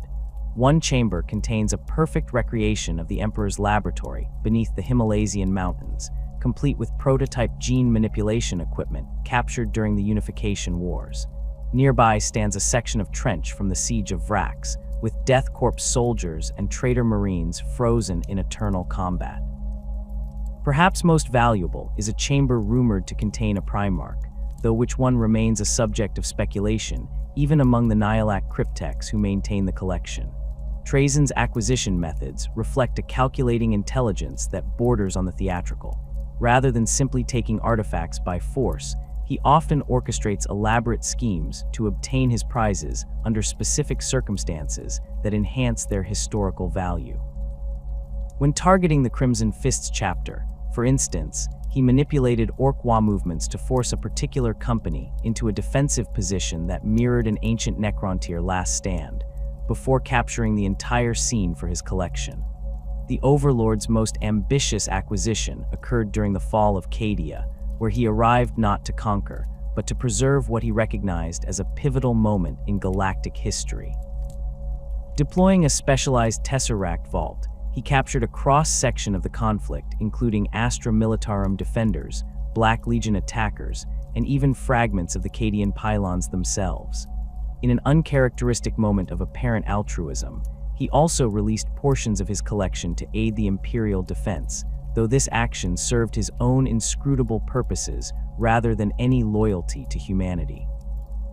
Unlike most Necron nobility who view themselves as rightful rulers returning to claim their dominion, Trazyn sees himself as a curator of history. His perspective spans millions of years, allowing him to recognize patterns and connections that even the longest-lived Eldar might miss. This vast temporal perspective informs his collecting priorities, as he often acquires objects that seem mundane, but which his calculations suggest will become historically significant. The broader Nihilak dynasty shares Trazyn's collecting instinct, though with less sophistication and more martial focus. Their fleets patrol ancient Necrontyr territories not to conquer, but to recover artifacts and technology from their former empire. These expeditions follow precise patterns established before the Great Sleep, with ships emerging from the same spaceports at intervals determined by stellar alignments that hold significance in Necrontyr chronometric traditions. Nihilak vessels are distinctive even among Necron craft, with more ornate designs that incorporate decorative elements reminiscent of pre-biotransference architecture. Their crescent-shaped destroyers feature elaborate filigree along the leading edges, serving no practical purpose, but maintaining cultural continuity with their ancient past. Each ship serves as a mobile museum of sorts, with central chambers displaying artifacts recovered during their expeditions. The dynasty's defensive posture becomes apparent in the construction of their tomb worlds. Where Sawdeck facilities focus on rapid deployment of forces, Nihilak complexes are designed as concentric rings of defense, with the most valuable collections at the center. These defenses incorporate technologies specifically calibrated to counter the methods of potential thieves, with different systems targeting Eldar webway incursions, Adeptus Mechanicus tunneling techniques, or even the psychic methods employed by certain Chaos factions. This defensive mindset extends to their campaign planning. When Nihilak forces do engage in conflict, they typically do so to protect existing holdings rather than to expand. Their battlefield deployments emphasize area denial and target neutralization over territorial control. Immortals equipped with Tesla carbines establish overlapping fields of fire that make approach impossible, while specialized Canoptech constructs patrol the perimeters, their programming optimized to detect and eliminate infiltration attempts. The Nihilak relationship with the Adeptus Mechanicus exemplifies their pragmatic approach to other species. Both factions share an obsession with ancient technology, though their purposes differ fundamentally. The Mechanicus seeks to understand and replicate old technology, while the Nihilak simply wish to possess it as part of their historical record. This overlap in interest has led to countless conflicts across the galaxy as both groups converge on newly discovered archaeological sites. A notable example occurred in the Thanatos system, where Explorator Fleet Gamma 119 discovered the remains of a pre-Great Sleep Necron manufacturing facility. The Mechanicus forces had barely begun their analysis when Nihilak ships emerged from the system's Manville point. Rather than immediately attacking, the Necron commander, a lord named Nemeser Kepra, established Vox communication with the Explorator Magos and proposed a temporary arrangement. The Mechanicus would be permitted to study certain aspects of the facility for 30 standard Terran days, after which they would withdraw. In exchange, they would provide the Nihilak with data on other potential archaeological sites in neighboring sectors. This arrangement, while unusual, proceeded as agreed until a zealous tech priest attempted to remove a particularly significant artifact for transport to Mars. The Necron response was immediate and overwhelming. Canoptech wraiths phased through the facility's walls, while deathmarks teleported directly to the location of the transgression. Within minutes, the offending tech priest and his retinue had been reduced to their component atoms by precision Gauss fire. Remarkably, the Necrons made no move against other Mechanicus personnel who had respected the agreement, allowing them to complete their studies and depart as scheduled. This incident illustrates the Nihilak approach to diplomacy, willing to accommodate other species' interests when they align with their own, but ruthlessly efficient in punishing transgressions against their collections. Similar arrangements have been documented with rogue traders, inquisitorial archaeological teams, and even certain Eldar corsairs known for their interest in historical artifacts. The Nihilak military, while smaller than that of expansionist dynasties, maintains qualitative advantages that make them formidable opponents. Their warriors bear the dynasty's characteristic emerald and gold coloration, with officers distinguished by additional gold detailing on their shoulder pauldrons and cranial crests. Their weapon systems emphasize precision over raw destructive power, with modified Gauss weapons capable of disintegrating specific materials while leaving others untouched, a capability particularly useful when recovering fragile artifacts from contested sites. Canoptech constructs play an especially prominent role in Nihilak operations. Beyond the standard spiders and scarabs common to all dynasties, they employ specialized variants designed specifically for archaeological and preservation work. Canoptech archivists, spindly constructs with dozens of manipulator arms, can extract embedded artifacts from surrounding material with micrometer precision. Accompanying them are Canoptech catalogers, floating spherical devices that scan and record the exact position and condition of each item before it is removed, ensuring that contextual information is preserved alongside the artifacts themselves. The most distinctive Nihilak units are the Honorable Guardians, Lichguard variants whose programming has been modified to prioritize the protection of artifacts over even the safety of Necron nobility. These warriors carry specialized dispersion shields that can be calibrated to emit certain energy frequencies while blocking others, allowing them to create safe corridors through hostile environments for the transport of sensitive materials. Their hyperphase swords incorporate scanning technology that identifies the molecular composition of potential threats, adjusting their phase frequency to maximize effectiveness against specific targets. The Nihilak's relationship with the Khatan shards differs from other dynasties as well, where most Necrons keep these dangerous entities imprisoned as weapons of last resort. Trazyn maintains several in his collection as historical specimens. These shards are contained within specialized tesseract labyrinths with additional layers of security, displayed alongside detailed records of the Khatan's role in ancient Necrontyr history. Rumors persist that Trazyn possesses fragments of Khatan entities thought destroyed during the rebellion, preserved as the only remaining examples of their kind. Despite their less aggressive stance, the Nihilak have engaged in significant conflicts when their collections were threatened. The most notable occurred when a splinter fleet of Hive Fleet Kraken approached Solemnness. Recognizing the Tyranids as the ultimate destroyers of history, consuming all in their path and leaving nothing behind, Trazyn implemented defense protocols of unprecedented scale.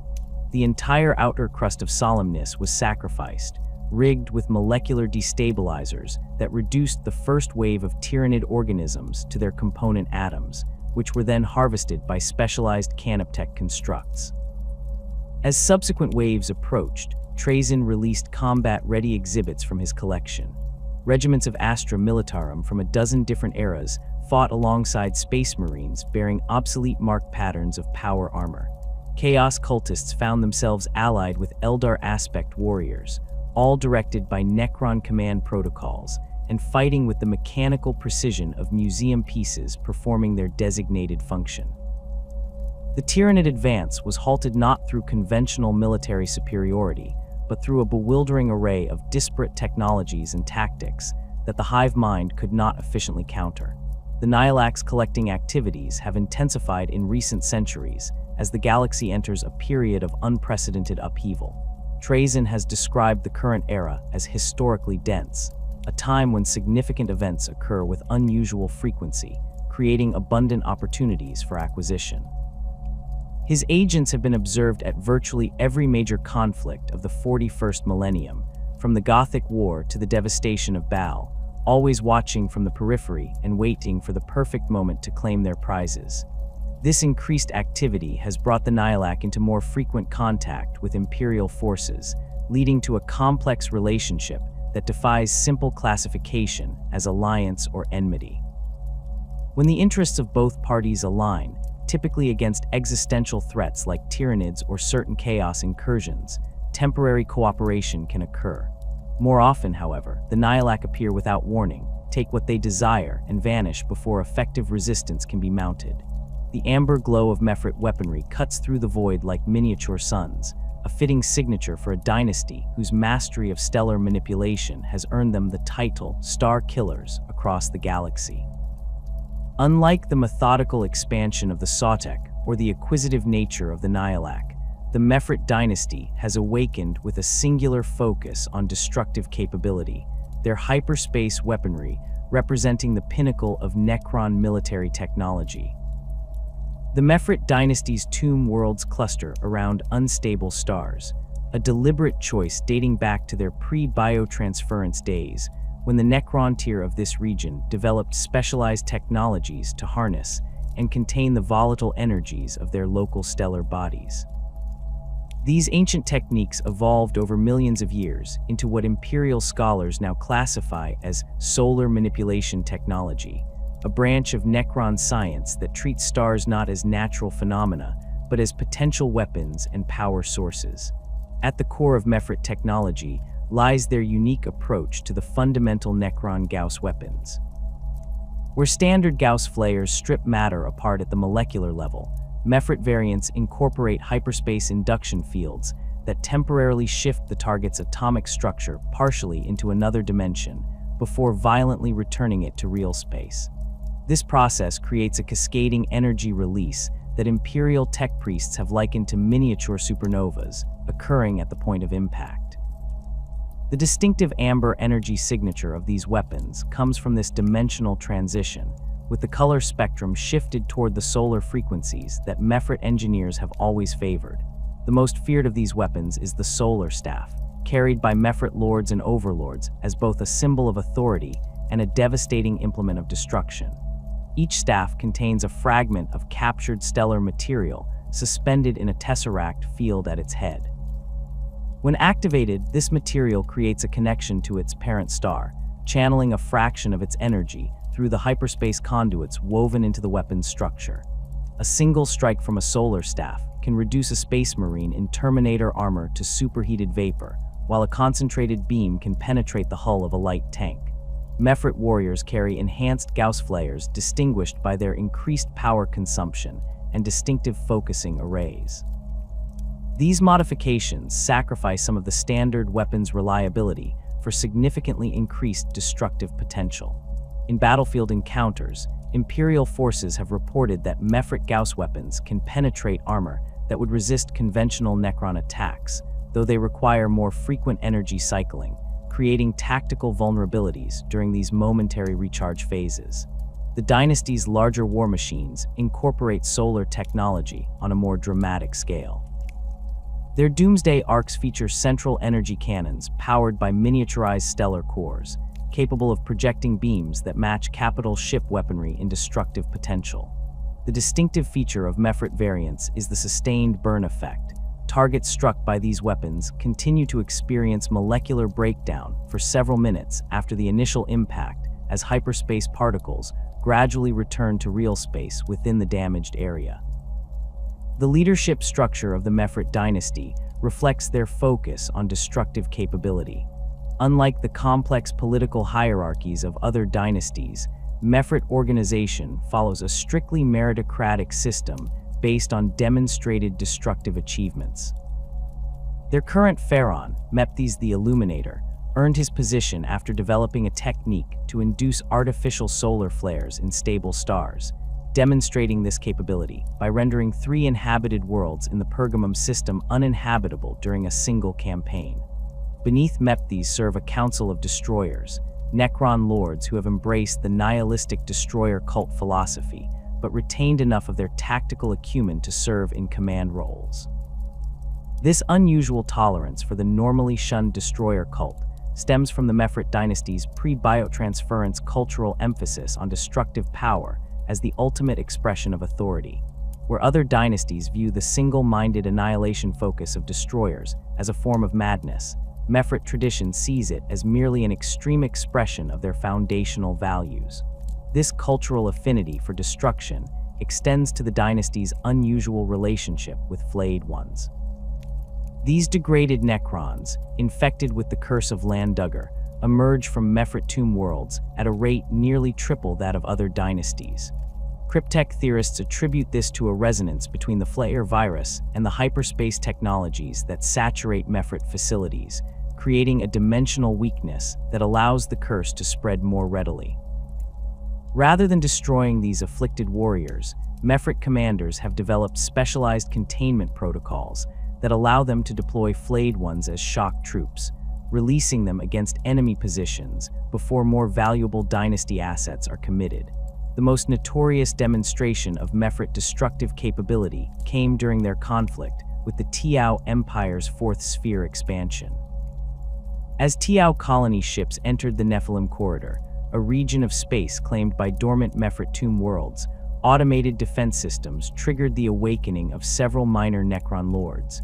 Initial Tiao encounters with these forces were dismissed as isolated pockets of resistance, with Earthcast analysts grossly underestimating the threat level. The Mephrit response escalated methodically. First came precision strikes against outlying Tiao outposts, with small Necron forces testing the aliens' defensive capabilities. These engagements allowed Mephrit tacticians to catalog Tiao weapons technology and battlefield doctrine, identifying vulnerabilities in their reliance on electromagnetic communications and drone support systems. The data gathered was transmitted via quantum entanglement to the dynasty's primary tomb complex on Nephilim 4, where Phaeron Mephthes personally analyzed the findings. The counterattack began with a technological assault that the Tiao had never encountered before. Specialized canoptech constructs infiltrated Tiao power distribution networks, introducing hyperspace fluctuation devices that caused catastrophic overloads in their plasma containment systems. As emergency protocols diverted resources to contain these failures, the main Mephrit forces emerged from hidden webway portals established millennia earlier during the dynasty's original expansion. The Tiao's superior mobility, typically their greatest advantage, proved ineffective against the Mephrit's hyperspace weaponry. Their hammerhead gunships and crisis battlesuits found their armor molecularly destabilized by enhanced Gauss fire, while their pulse weapons barely registered against the self-repairing necrodermis of the Necron forces. Ethereal Leadership Councils ordered a strategic withdrawal to more defensible positions, abandoning their forward bases in the Nephilim corridor. This retreat played directly into the Mephrit strategy. As Tiao forces consolidated around their core colony worlds, Mephrit Doomsides conducted high-altitude reconnaissance, identifying the locations of planetary shield generators and atmospheric processors. Night Scythes then deployed, flayed one terror units near civilian population centers, forcing the Tiao to divert defensive resources to protect their settlers, while the main Necron force targeted critical infrastructure. The conflict reached its devastating climax at the battle for the Tiao colony world of Kyson. After systematically eliminating the planet's orbital defenses, Phaeron Mephthes arrived in his personal command barge, a massive construct of living metal surrounded by a corona of captured solar energy. From this platform, he deployed the dynasty's most fearsome weapon, a solar harvester, a massive crystalline structure that created a direct hyperspace connection to the system's star. Tiao Earthcast scientists watched in horror as their instruments recorded the star's energy output, increasing by 17% within hours of the device's activation.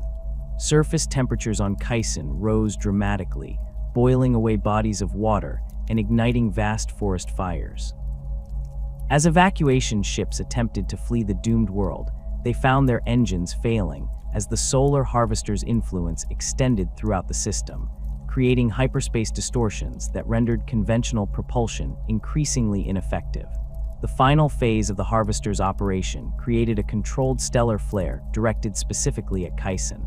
The planet's surface was scoured of all organic matter, leaving only the most durable structures partially intact.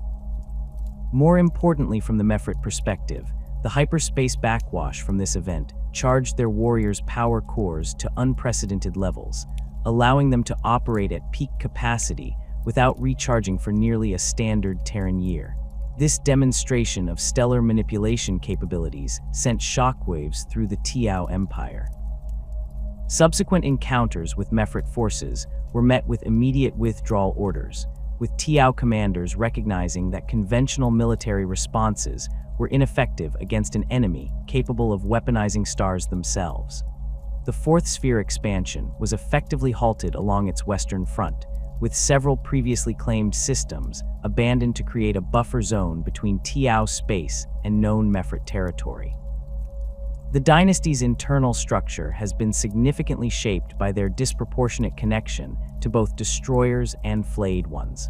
Unlike most Necron dynasties, where these afflicted warriors are isolated or destroyed, Mephrit tomb complexes include specialized containment zones where these forces are stored between deployments. These areas feature enhanced dimensional stabilizers that partially suppress the more extreme manifestations of their conditions, allowing them to be directed more effectively in combat.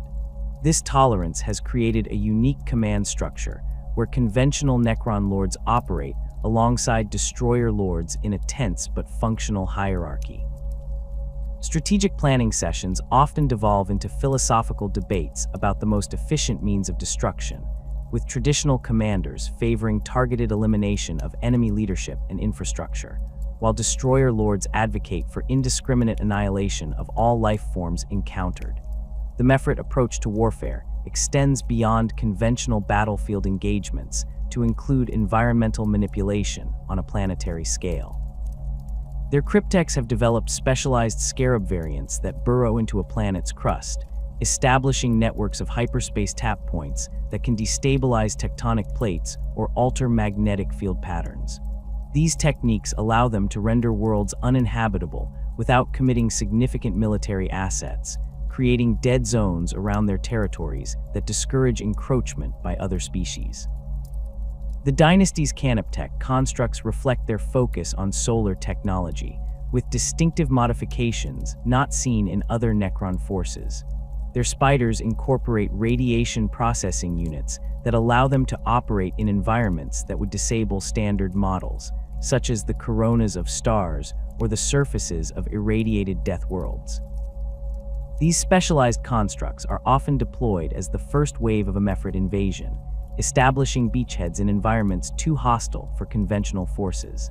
Mephrit tomb ships, massive space-faring vessels that serve as mobile headquarters for their expansion efforts, feature external hulls composed of specialized light-capturing necrodermis.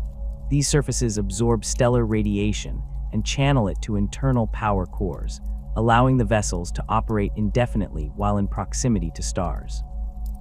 This capability enables a distinctive Mephrit tactic of positioning their fleets within a star's chromosphere, using the intense radiation and magnetic interference to mask their presence until they launch surprise attacks against unsuspecting targets. The most feared aspect of Mephrit technology remains their ability to destabilize and potentially destroy stars. While the full destruction of a star requires resources beyond what most awakened tomb worlds can currently deploy, the dynasty has demonstrated the ability to induce solar flares, create radiation storms, and temporarily alter stellar output in ways that can render entire systems uninhabitable. Imperial astrocartographers have documented several cases of stable stars exhibiting sudden anomalous behavior in regions of space where Mephrit activity has been detected. These stellar manipulation capabilities stem from the dynasty's ancient experience with their own radiation-saturated homeworld. Before biotransference, the Necron tier of the Mephrit territory developed technologies to shield themselves from their star's deadly emissions, gradually advancing to the point where they could influence these emissions directly. This knowledge was exponentially enhanced by Catan-derived science during the War in Heaven, resulting in the current technologies that allow them to treat stars as both weapons and power sources. The ruins of Charnavok tomb worlds tell a story of catastrophe unlike any other Necron dynasty. Where other factions emerged from the Great Sleep with varying degrees of functionality, the Charnavok dynasty awoke to find their empire shattered almost beyond recognition.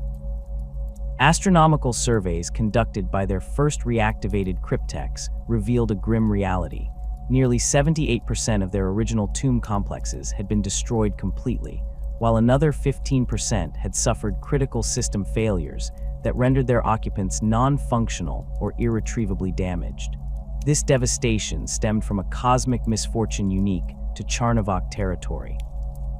During the 60 million years of the Great Sleep, their sector experienced an unusually high concentration of stellar events, supernovas, gamma-ray bursts, and even a localized space-time anomaly that Imperial cartographers would later designate as the Nephilim Rift. These phenomena bombarded their dormant worlds with radiation and gravitational stresses that overwhelmed even the sophisticated protection systems of Necron architecture. The Charnavok's primary throne world of Zapanek suffered perhaps the most dramatic fate. Once a magnificent necropolis housing billions of dormant Necrons, the planet was caught in the gravitational wake of a passing dark matter cluster approximately 32 million years into the Great Sleep. The resulting tidal forces tore the planet's crust into fragments, exposing the stasis chambers beneath to the void of space. When the dynasty's automated revival protocols finally activated, only the deepest levels of the tomb complex remained intact, with barely 3% of the original population surviving. This catastrophic loss might have destroyed other dynasties, but the Charnavok responded with remarkable adaptability. Phaeron Thasar, one of the few noble-rank Necrons to emerge from Zaponek's ruins, implemented emergency protocols that prioritized the recovery of functional technology over territorial reclamation. Specialized canoptech constructs were dispatched to scan the debris field that had once been their throne world, salvaging every intact component and power source they could locate. Thasar's necrodermis form bears the scars of this disaster in ways unusual for a Necron. Where most damage to living metal eventually repairs itself, the Phaeron's frame shows permanent deformities, a partially collapsed shoulder carapace, asymmetrical facial structure, and a limping gait caused by misaligned leg servos. These imperfections remain by choice rather than necessity, a constant reminder to his subjects of the dynasty's brush with extinction and their subsequent perseverance. The Charnavok color scheme reflects their adaptive nature, with their necrodermis bodies displaying a base of deep copper overlaid with turquoise energy pathways. This unusual combination evolved from practical necessity. The copper tones came from trace elements absorbed during emergency repairs, while the turquoise energy signature resulted from their modified power distribution systems.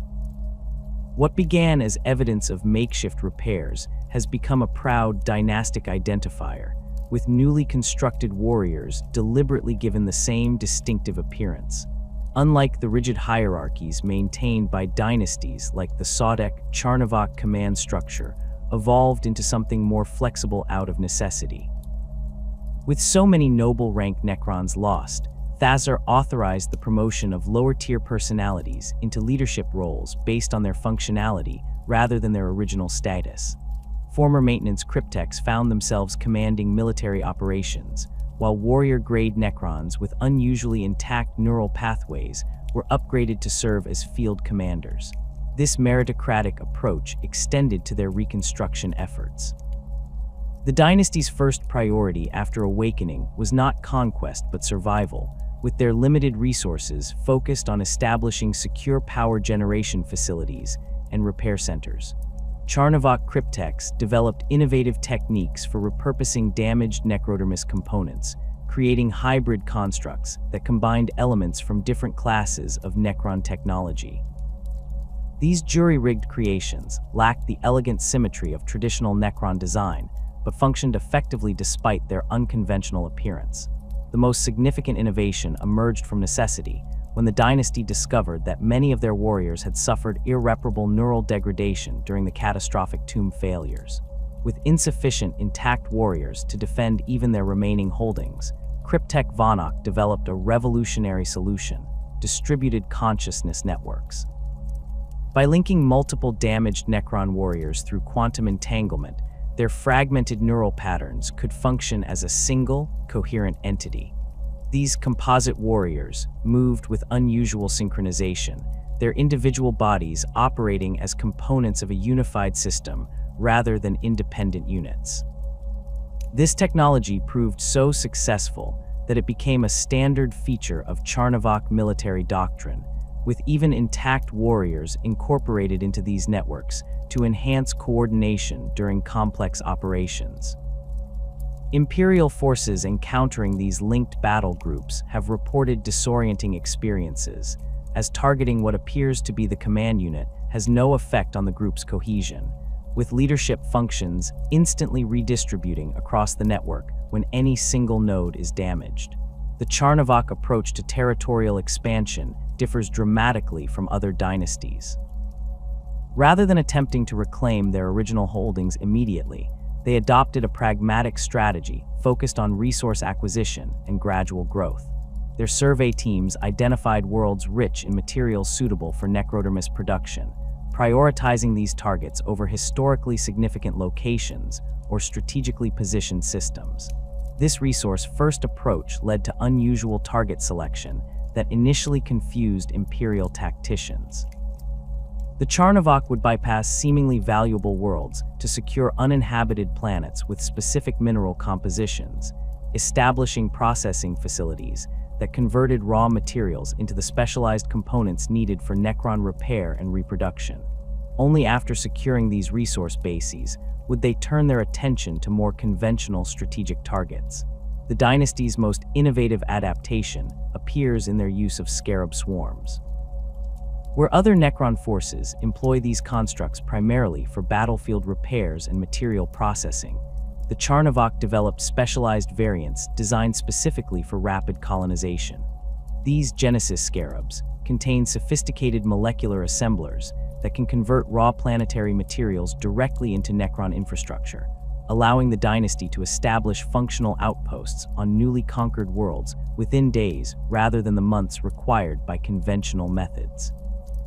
A demonstration of this capability occurred during their seizure of the mining world Calibrax IV. After neutralizing the minimal Imperial defenses, Charnavok forces deployed approximately 500,000 Genesis scarabs across the planet's surface.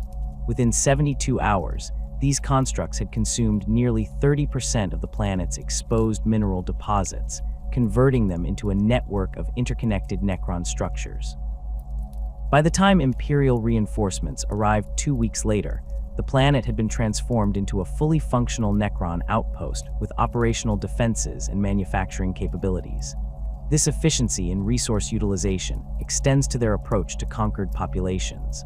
Unlike many Necron dynasties that simply exterminate all organic life encountered, the Charnavok have developed more nuanced protocols that evaluate potential usefulness before determining a species' fate. On several occasions, they have permitted human mining operations to continue under supervision, with the workers unaware that their Adeptus Mechanicus, overseers, had been replaced by sophisticated Necron proxies using holographic disguise technology.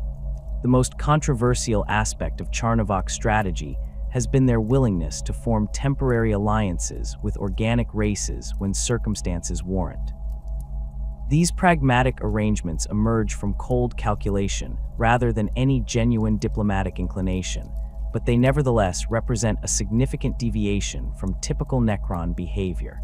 The dynasty's severely depleted numbers make such accommodations necessary, allowing them to conserve resources while manipulating other factions to eliminate mutual threats. An example of this approach occurred in the Viridian system, where a Tyranid splinter fleet threatened both Charnavok mining operations and human colonial holdings. Rather than confronting the Tyranids directly, Thassar dispatched emissaries to the system governor, providing detailed intelligence on the Hive fleet's composition and vulnerabilities. This information allowed Imperial forces to repel the initial Tyranid assault, preserving both human and Necron assets in the system. Only after the Tyranid threat had been reduced did the Charnavok reveal their true intentions, systematically isolating and capturing specific human facilities of interest while leaving others untouched. These tactical alliances have extended to other races as well.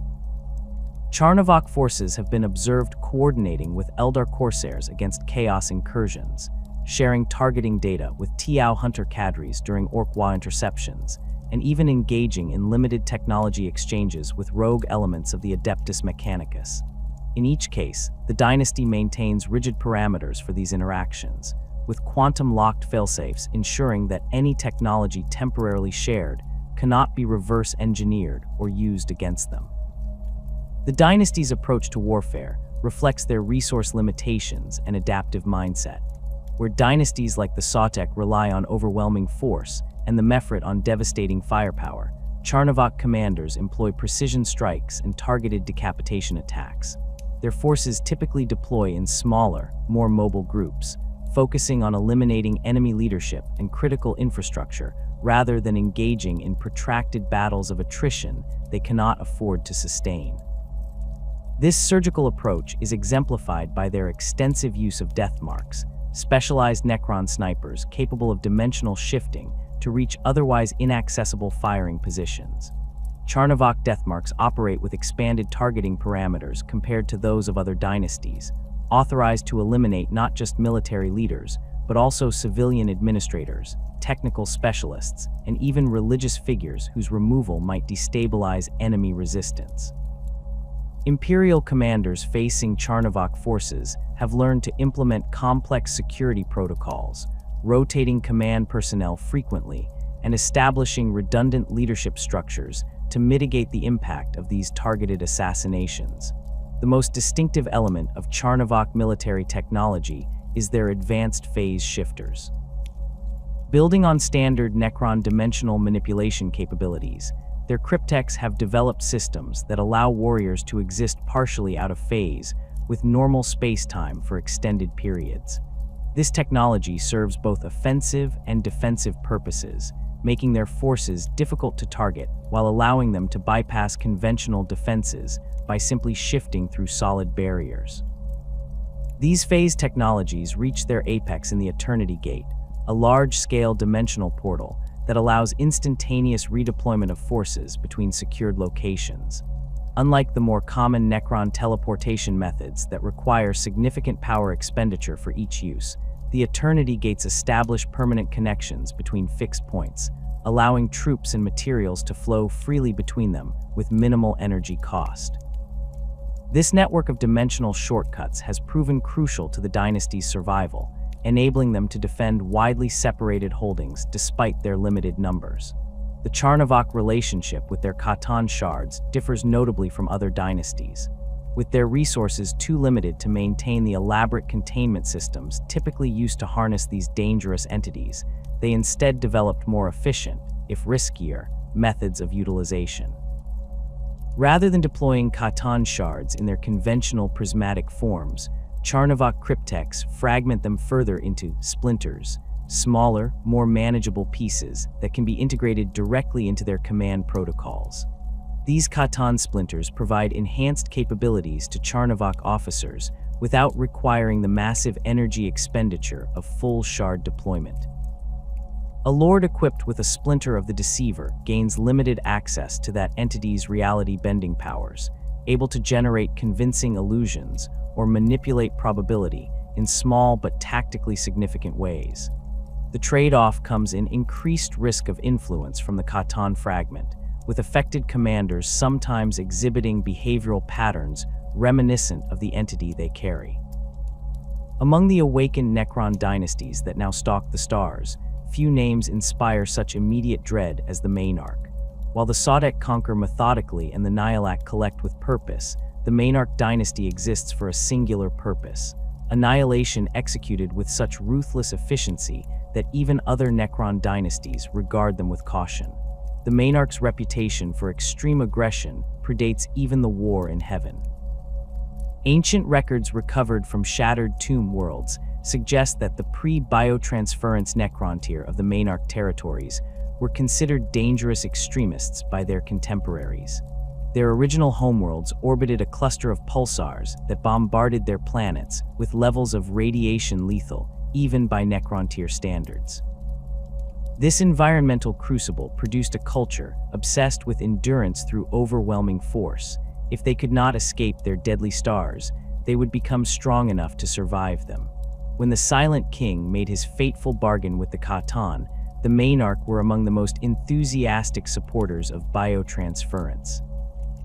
Their Phaeron Zunbacker, known even then as the Mother of Oblivion, saw in necrodermis bodies the ultimate expression of their cultural ideal, forms that could endure any environment, any attack, any passage of time.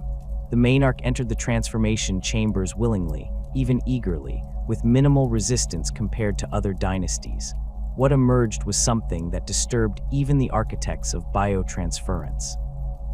The Maynarch nobles retained more of their personality than most, but what persisted was primarily their capacity for calculated violence, stripped of whatever restraint or broader cultural context might have balanced it in their organic forms. Their warriors, meanwhile, displayed unusual cohesion and predatory instinct, operating with a pack mentality rarely seen in the typically regimented Necron forces. The Maynarch necrodermis bodies reflect their aggressive nature.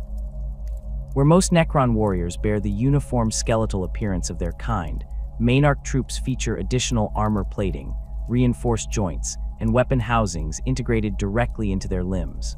Their color scheme consists of deep crimson energy pathways against burnished bronze plating, often adorned with glyphs that Imperial xenolinguists have tentatively translated as statements of ownership and dominance. These markings declare not merely territorial claims, but existential ones, assertions that all matter within their reach exists solely at their sufferance. During the War in Heaven, the Maynarch earned a reputation as the dynasty dispatched to situations requiring total eradication rather than mere defeat of enemy forces. Where diplomatic solutions might have been possible, the arrival of Maynarch forces signaled that such options had been explicitly rejected. They specialized in xenocide campaigns, systematically eliminating not just opposing armies but entire species, leaving nothing but sterile worlds in their wake. This approach proved especially effective against the psychically attuned servitor races created by the Old Ones. The Maynarch developed specialized disruption fields that created zones of intense psychic disturbance, driving telepathic species to madness before their physical forms were destroyed. These techniques were so effective that other dynasties began incorporating watered-down versions into their own strategic doctrines, though none matched the Maynarch's mastery of terror as a tactical weapon. The dynasty's unusual relationship with the Catan became apparent during this period. While all Necron forces served the star gods during the War in Heaven, the Maynarch displayed a particular affinity for the most destructive of these entities. Cryptek records suggest that Zunbacher maintained direct communication channels with multiple Catans simultaneously, receiving instructions and technological insights that were not shared with other dynasties. This special relationship granted them access to weapons and techniques at the bleeding edge of even Catan-derived science.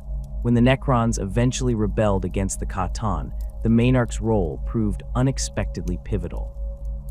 Their intimate knowledge of Catan behavior patterns and vulnerabilities, gained through their unusually close service, made them extraordinarily effective hunters. The dynasty captured and shattered more Catan than any other faction, adding these imprisoned shards to their already formidable arsenal. Rumors persist that Zunbacher retained certain fragments for study rather than complete containment, seeking to extract further knowledge from these dangerous entities. After the Silent King ordered the Great Sleep, the Maynarch entered stasis with the same methodical precision that characterized their military operations. Their tomb worlds, located in regions of space hostile to organic life, were sealed with defenses that incorporated lessons learned from 60 million years of warfare. These systems proved remarkably effective. When the dynasty began awakening in the late 41st millennium, they did so with greater coordination and preserved military capacity than most of their peers. The first documented Imperial encounter with awakened Maynarch forces occurred in the year 903 of the 41st millennium, when an Adeptus Mechanicus explorator fleet investigated unusual energy readings in the Orpheus sector of Segmentum Tempestus. What they found was the beginning of what Imperial historians would later name the Orphean War, a conflict that would demonstrate the full horror of Maynarch military doctrine to the Imperium of man. The Maynarch approach to warfare differs fundamentally from conventional military theory, where most armies seek to defeat enemy forces to achieve strategic objectives. The Maynarch view the very existence of opposition as an intolerable offense. Their campaigns begin not with targeted strikes against military assets, but with systematic attacks on civilian infrastructure, environmental systems, and cultural centers. By the time military confrontation occurs, the enemy's society has often already begun to collapse from within. This strategy was displayed with terrible efficiency during the Orphean War. Rather than immediately engaging Imperial defense forces, Maynarch scout elements conducted meticulous surveillance of population centers, industrial hubs, and agricultural zones. When the main assault began, it targeted food production and water purification facilities first, followed by power generation and atmospheric processors. Military installations were deliberately bypassed, isolated, and left to wither as the worlds around them died. The Orphean War also showcased the dynasty's mastery of terror tactics. Maynarch flayed ones, already among the most disturbing of Necron units, were deployed not as frontline combatants but as psychological warfare assets. These degraded Necrons would infiltrate civilian populations, conducting selective abductions and leaving mutilated remains in highly visible locations.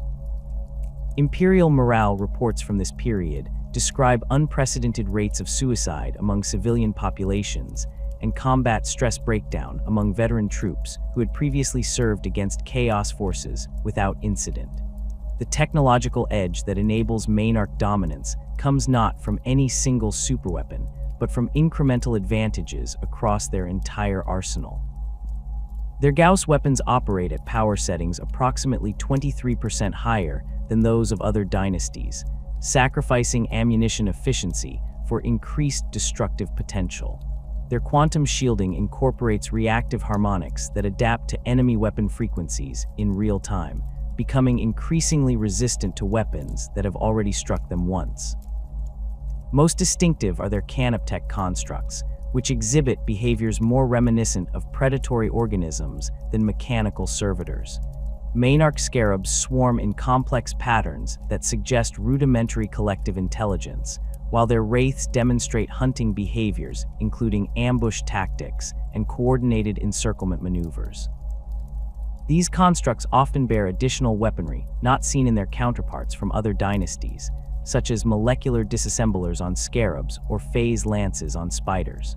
The command structure of the Maynarch remains centered around Zunbacker, the Mother of Oblivion, whose existence has been confirmed through quantum intercepts of Necron communication networks.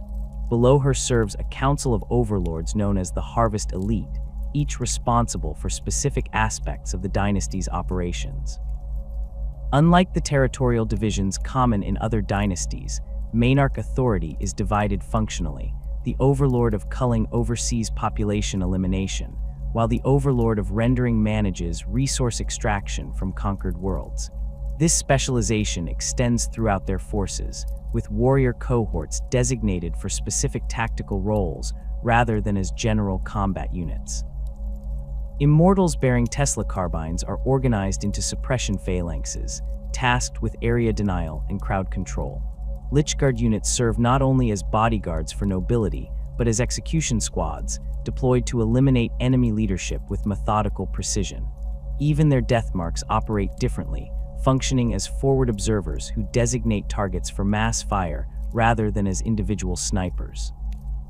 The full extent of Maynarch territory remains unknown to Imperial cartographers, but analysis of their attack patterns suggests a domain encompassing at least 17 star systems in the galactic southeast.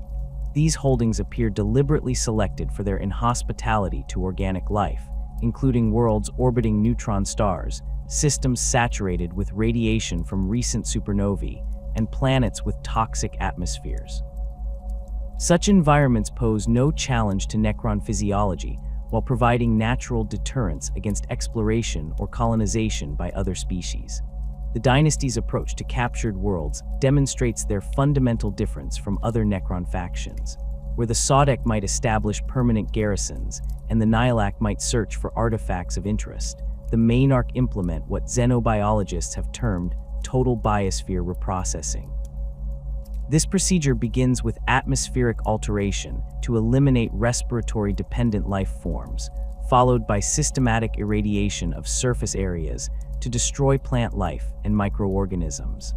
The final stage involves Canoptech constructs harvesting all remaining organic material for conversion into energy to power Maynarch systems. The result is worlds transformed into barren, radiation-bathed wastelands suitable only for Necron habitation, a state the Maynarch appear to consider ideal.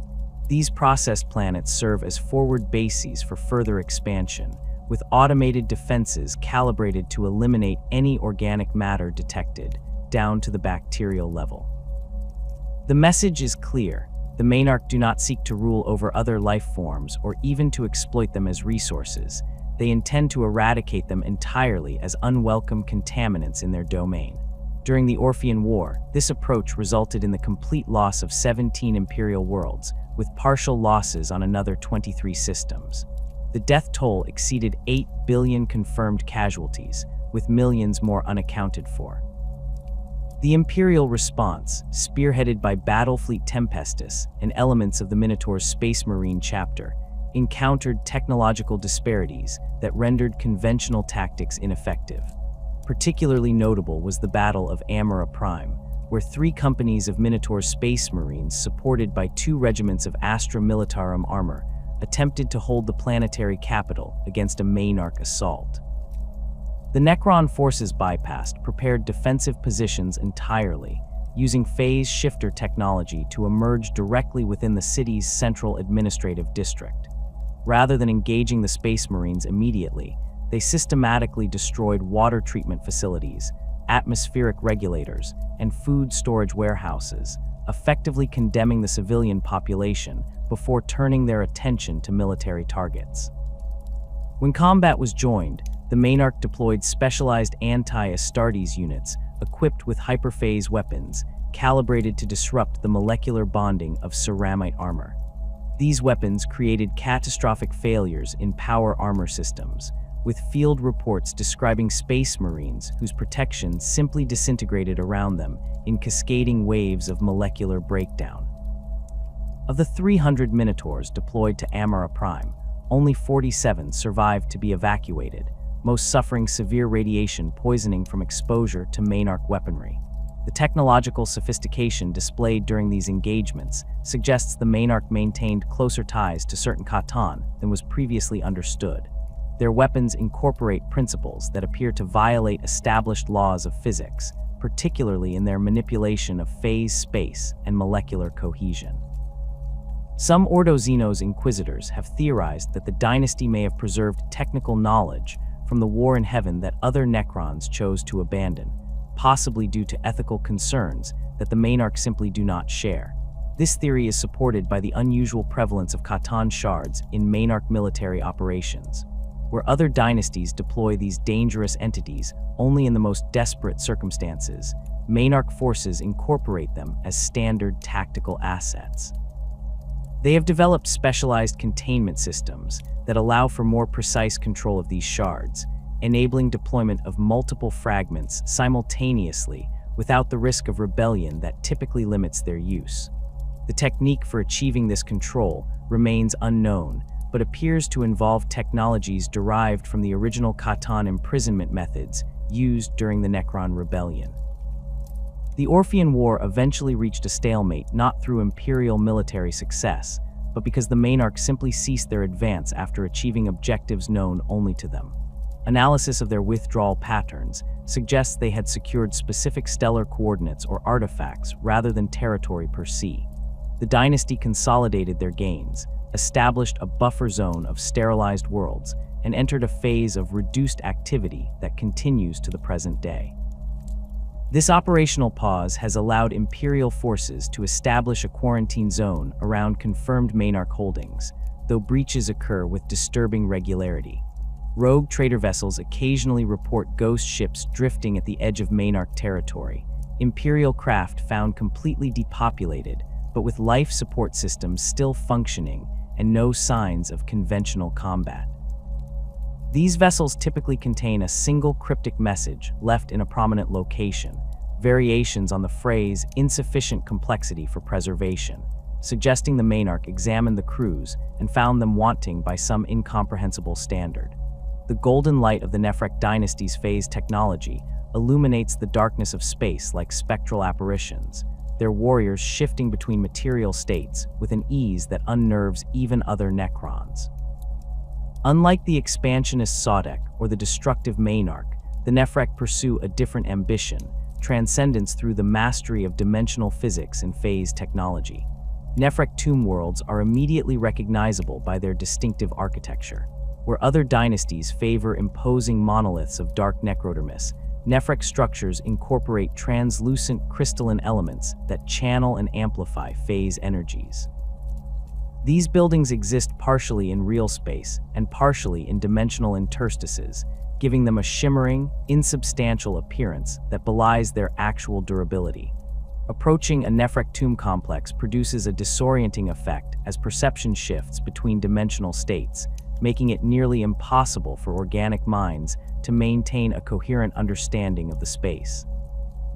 The dynasty's warriors bear the same golden hue as their structures, their necrodermis bodies modified to incorporate phase modulators at every joint.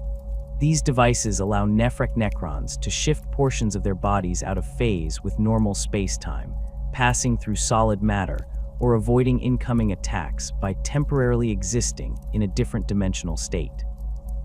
Imperial forces engaging Nephrek troops report the disturbing sight of weapons fire passing harmlessly through their targets, or warriors stepping through supposedly impenetrable barriers as if they were merely holograms. At the head of this dynasty stands Phaeron Xisuthros, known as the Transient One. Unlike most Necron rulers who project an image of immovable permanence, Xisuthros appears deliberately ephemeral, his form constantly shifting between different degrees of materiality. Those who have witnessed him describe a tall, slender figure whose edges seem to blur into golden light, with only his eyes remaining consistently solid, 2 points of emerald fire, in a face that otherwise lacks definition. This appearance is not the result of damage or degradation, but a deliberate modification, symbolizing the Phaeron's commitment to transcending the limitations of physical existence. The Nephrek obsession with phase technology predates even the war in heaven. As Necrontyr, they inhabited a region of space characterized by unusual stellar phenomena, stars that seem to flicker in and out of existence, appearing and disappearing according to patterns that defied conventional astrophysics. Their scientists devoted millennia to understanding these anomalies, eventually developing theories about dimensional interfaces that would later form the foundation of their phase technology. When biotransference offered them immortal bodies, the Nephrek embraced it with a specific goal in mind. Where other dynasties sought power, territory, or revenge against the old ones, the Nephrek viewed necrodermis bodies as merely the first step toward true transcendence. They believed that by mastering the boundaries between dimensions, they could eventually evolve beyond physical form entirely, becoming beings of pure energy and consciousness. This philosophical outlook shapes every aspect of Nephrek military doctrine. Their forces emphasize mobility and unpredictability over raw firepower, using their phase technology to bypass enemy defenses rather than overcoming them directly. Nephrek warriors can phase through battlefield obstacles, emerging behind enemy lines to attack from unexpected angles. Their immortals carry modified Tesla carbines that fire phase-shifted energy bolts, capable of penetrating even the thickest armor by partially existing in multiple dimensions simultaneously. The most elite Nephrek units, known as Transcendent Lich Guard, represent the pinnacle of their phase mastery. These warriors can shift not just themselves, but also nearby allies between dimensional states, creating protective bubbles of altered reality around important objectives or commanders. Armed with hyperphase glaives that cut through both physical matter and the fabric of space-time itself, they serve as both bodyguards and dimensional anchors, stabilizing reality around them even as they manipulate it. The Nephrek approach to warfare was demonstrated with particular clarity during their conflict with the Eldari of Craftworld Eandon. When a Nephrek tomb world activated in a system that the Eldar had claimed during the dynasty's long sleep, initial diplomatic overtures were attempted by Eandon's Farseers, who recognized the potential catastrophe of full-scale war between their forces. These efforts failed not due to Necron hostility, but because of fundamental differences in perception. The Nephrek representatives kept phase shifting during negotiations, appearing in different locations around the conference chamber or temporarily disappearing altogether, behaviors the Eldar interpreted as deliberate insults rather than expressions of the dynasty's nature. The resulting conflict showcased the unique challenges of fighting the Nephrek. Eldar aspect warriors found their targeting systems confounded by enemies who existed in multiple dimensional states simultaneously. Wraithguard, normally impervious to conventional weapons, discovered that Nephrek phase blades could sever the connections between their spirit stones and wraithbone bodies, effectively killing them despite their already non-living status. Most concerning to the Eldar was the Nephrek's apparent ability to phase partially into the warp without suffering the corruption that would affect most entities. Nephrek cryptechs had developed specialized field generators that created controlled dimensional apertures, allowing their forces to perceive and even briefly interact with the Imperium without fully entering it. This technology enabled them to track the movement of Eldar forces through the webway, predicting where they would emerge and preparing ambushes accordingly. The conflict reached its climax when a Nephrec force led by Phaeron Xisuthros himself penetrated Eandon's outer defenses by phase shifting an entire tomb ship through the craftworld's wraithbone hull. Rather than launching a conventional assault, however, the Necrons targeted a specific chamber deep within Eandon, a repository of ancient crystal matrices containing astronomical data from before the fall. After securing these crystals, the Nephrec withdrew as suddenly as they had arrived, leaving confused Eldar defenders to wonder at their true objective. Analysis by Eandon's farseers later revealed that the stolen data contained information about the dimensional anomalies the Nephrec had studied in their original Necron form, star systems with unusual phase, properties that the Eldar had subsequently mapped during their expansion. This suggested that the entire conflict had been orchestrated not for territorial gain, but as a targeted data acquisition mission, furthering the dynasty's obsessive pursuit of transcendence. The Nephrec relationship with other Necron dynasties remains complex. Their technological innovations, particularly in phase field generators and dimensional stabilizers, make them valuable allies, but their philosophical outlook often puts them at odds with more conventionally minded Necron rulers. Where dynasties like the Sautek seek to rebuild their empire in material space, the Nephrec view such ambitions as fundamentally limited, focusing instead on research that most other Necrons consider esoteric or even dangerous. In stark contrast to the golden radiance of the Nephrec stands the crimson brutality of the Navok dynasty. Their blood-red warriors represent an anomaly among Necron forces, a dynasty that specializes in close-quarter combat, defying the conventional image of Necrons as ranged fighters who rely on Gauss weaponry and technological superiority rather than direct engagement. The Navok's unusual combat doctrine stems from their pre-biotransference culture. As Necron, they inhabited a cluster of worlds characterized by dense jungle environments where long-range visibility was limited, forcing them to develop combat techniques suited to sudden, close-range encounters. Their warriors trained extensively with blade weapons designed to cut through the thick vegetation of their homeworlds, creating a martial tradition that emphasized speed and precision over power. When biotransference transformed them into Necrons, this cultural emphasis on close combat was encoded into their command protocols. Their necrodermis bodies were modified with enhanced joint articulation and reinforced grip mechanisms, allowing for more fluid movement and better weapon handling than standard Necron warriors. Their hyperphase swords and dispersion shields, while superficially similar to those used by other dynasties, incorporate subtle modifications that optimize them for aggressive combat rather than defensive operations. The Navok color scheme reflects this aggressive nature. Their warriors bear deep crimson energy pathways against burnished silver necrodermis, creating the impression of blood flowing through metal veins. This appearance, combined with their preference for blade weapons, has led Imperial forces to nickname them the Flayed One's Cousins, though the Navok themselves consider this comparison deeply offensive, maintaining strict protocols for the immediate destruction of any genuine Flayed Ones that emerge from their tomb worlds. Phaeron Zarathusa leads the dynasty with a directness unusual among Necron rulers. Where most Phaerons command from secure locations deep within tomb complexes, Zarathusa frequently takes the field personally, leading elite units of Lichguard in spearhead assaults against enemy positions. His necrodermis form towers over even other Necron nobles, standing nearly 3 meters tall and bearing a massive war scythe that Imperial records claim has decapitated Space Marine captains and Orc warbosses alike. The Navok approach to warfare emphasizes rapid deployment and overwhelming assault.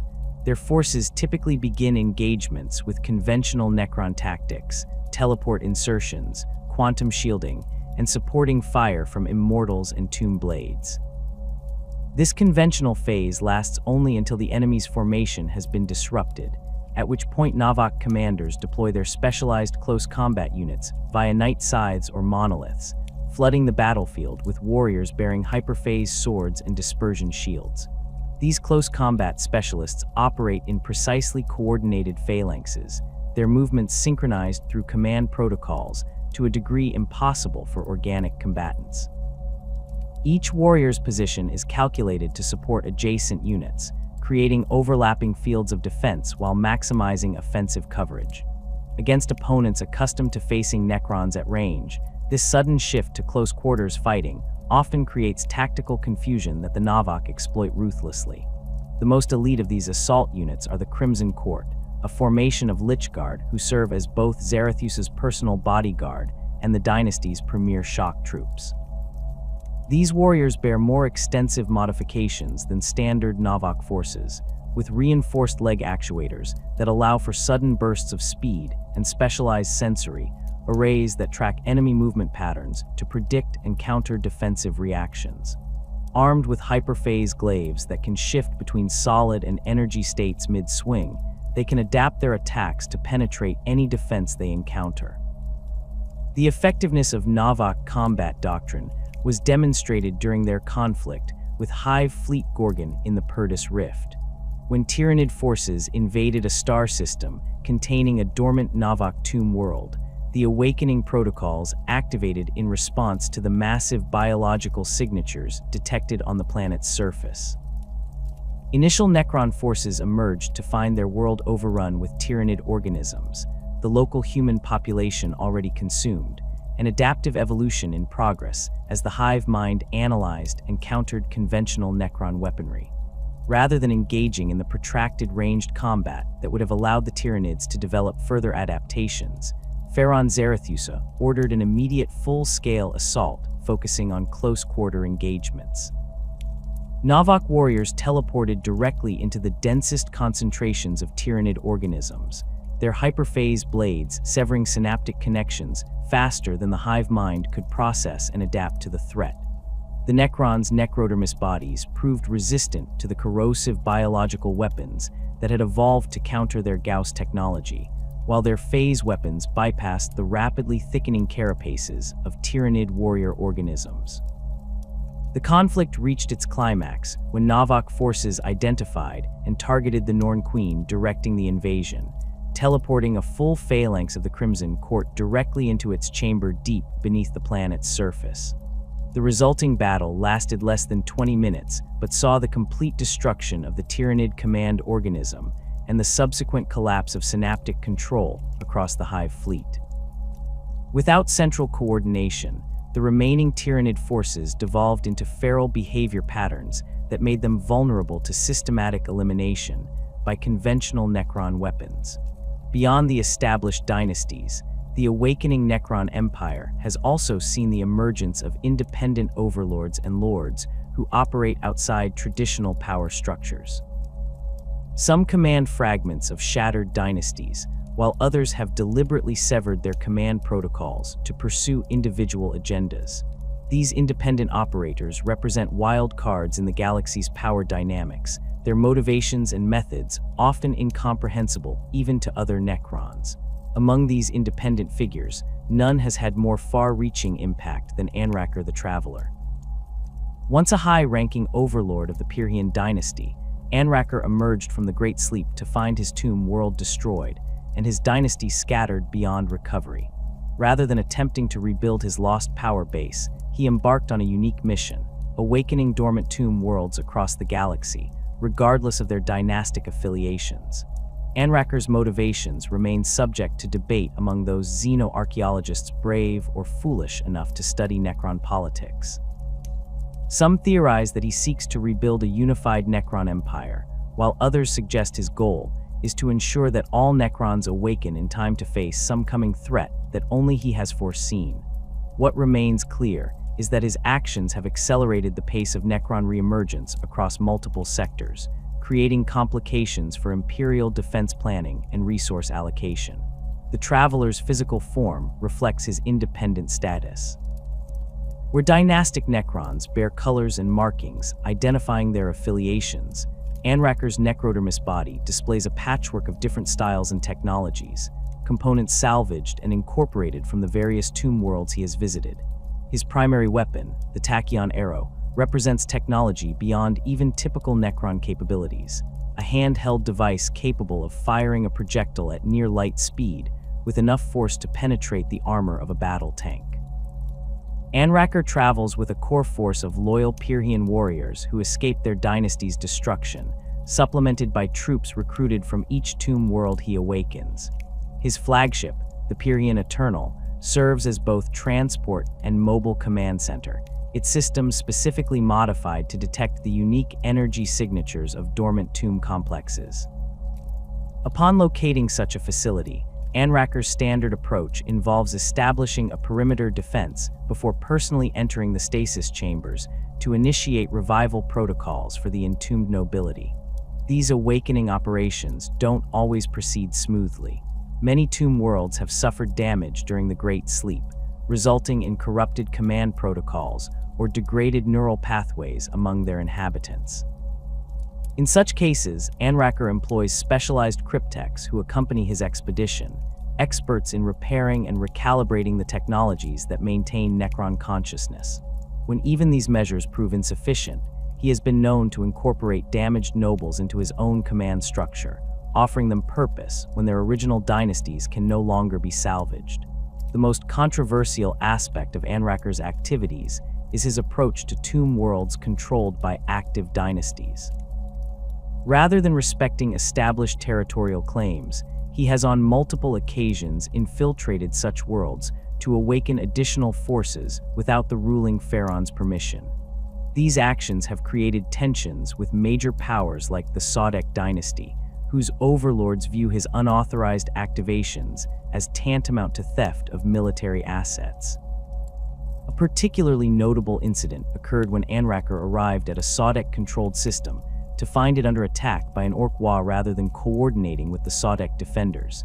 He bypassed the ongoing battle entirely, penetrating to a secondary tomb complex that the Sodek had deliberately left dormant as a strategic reserve.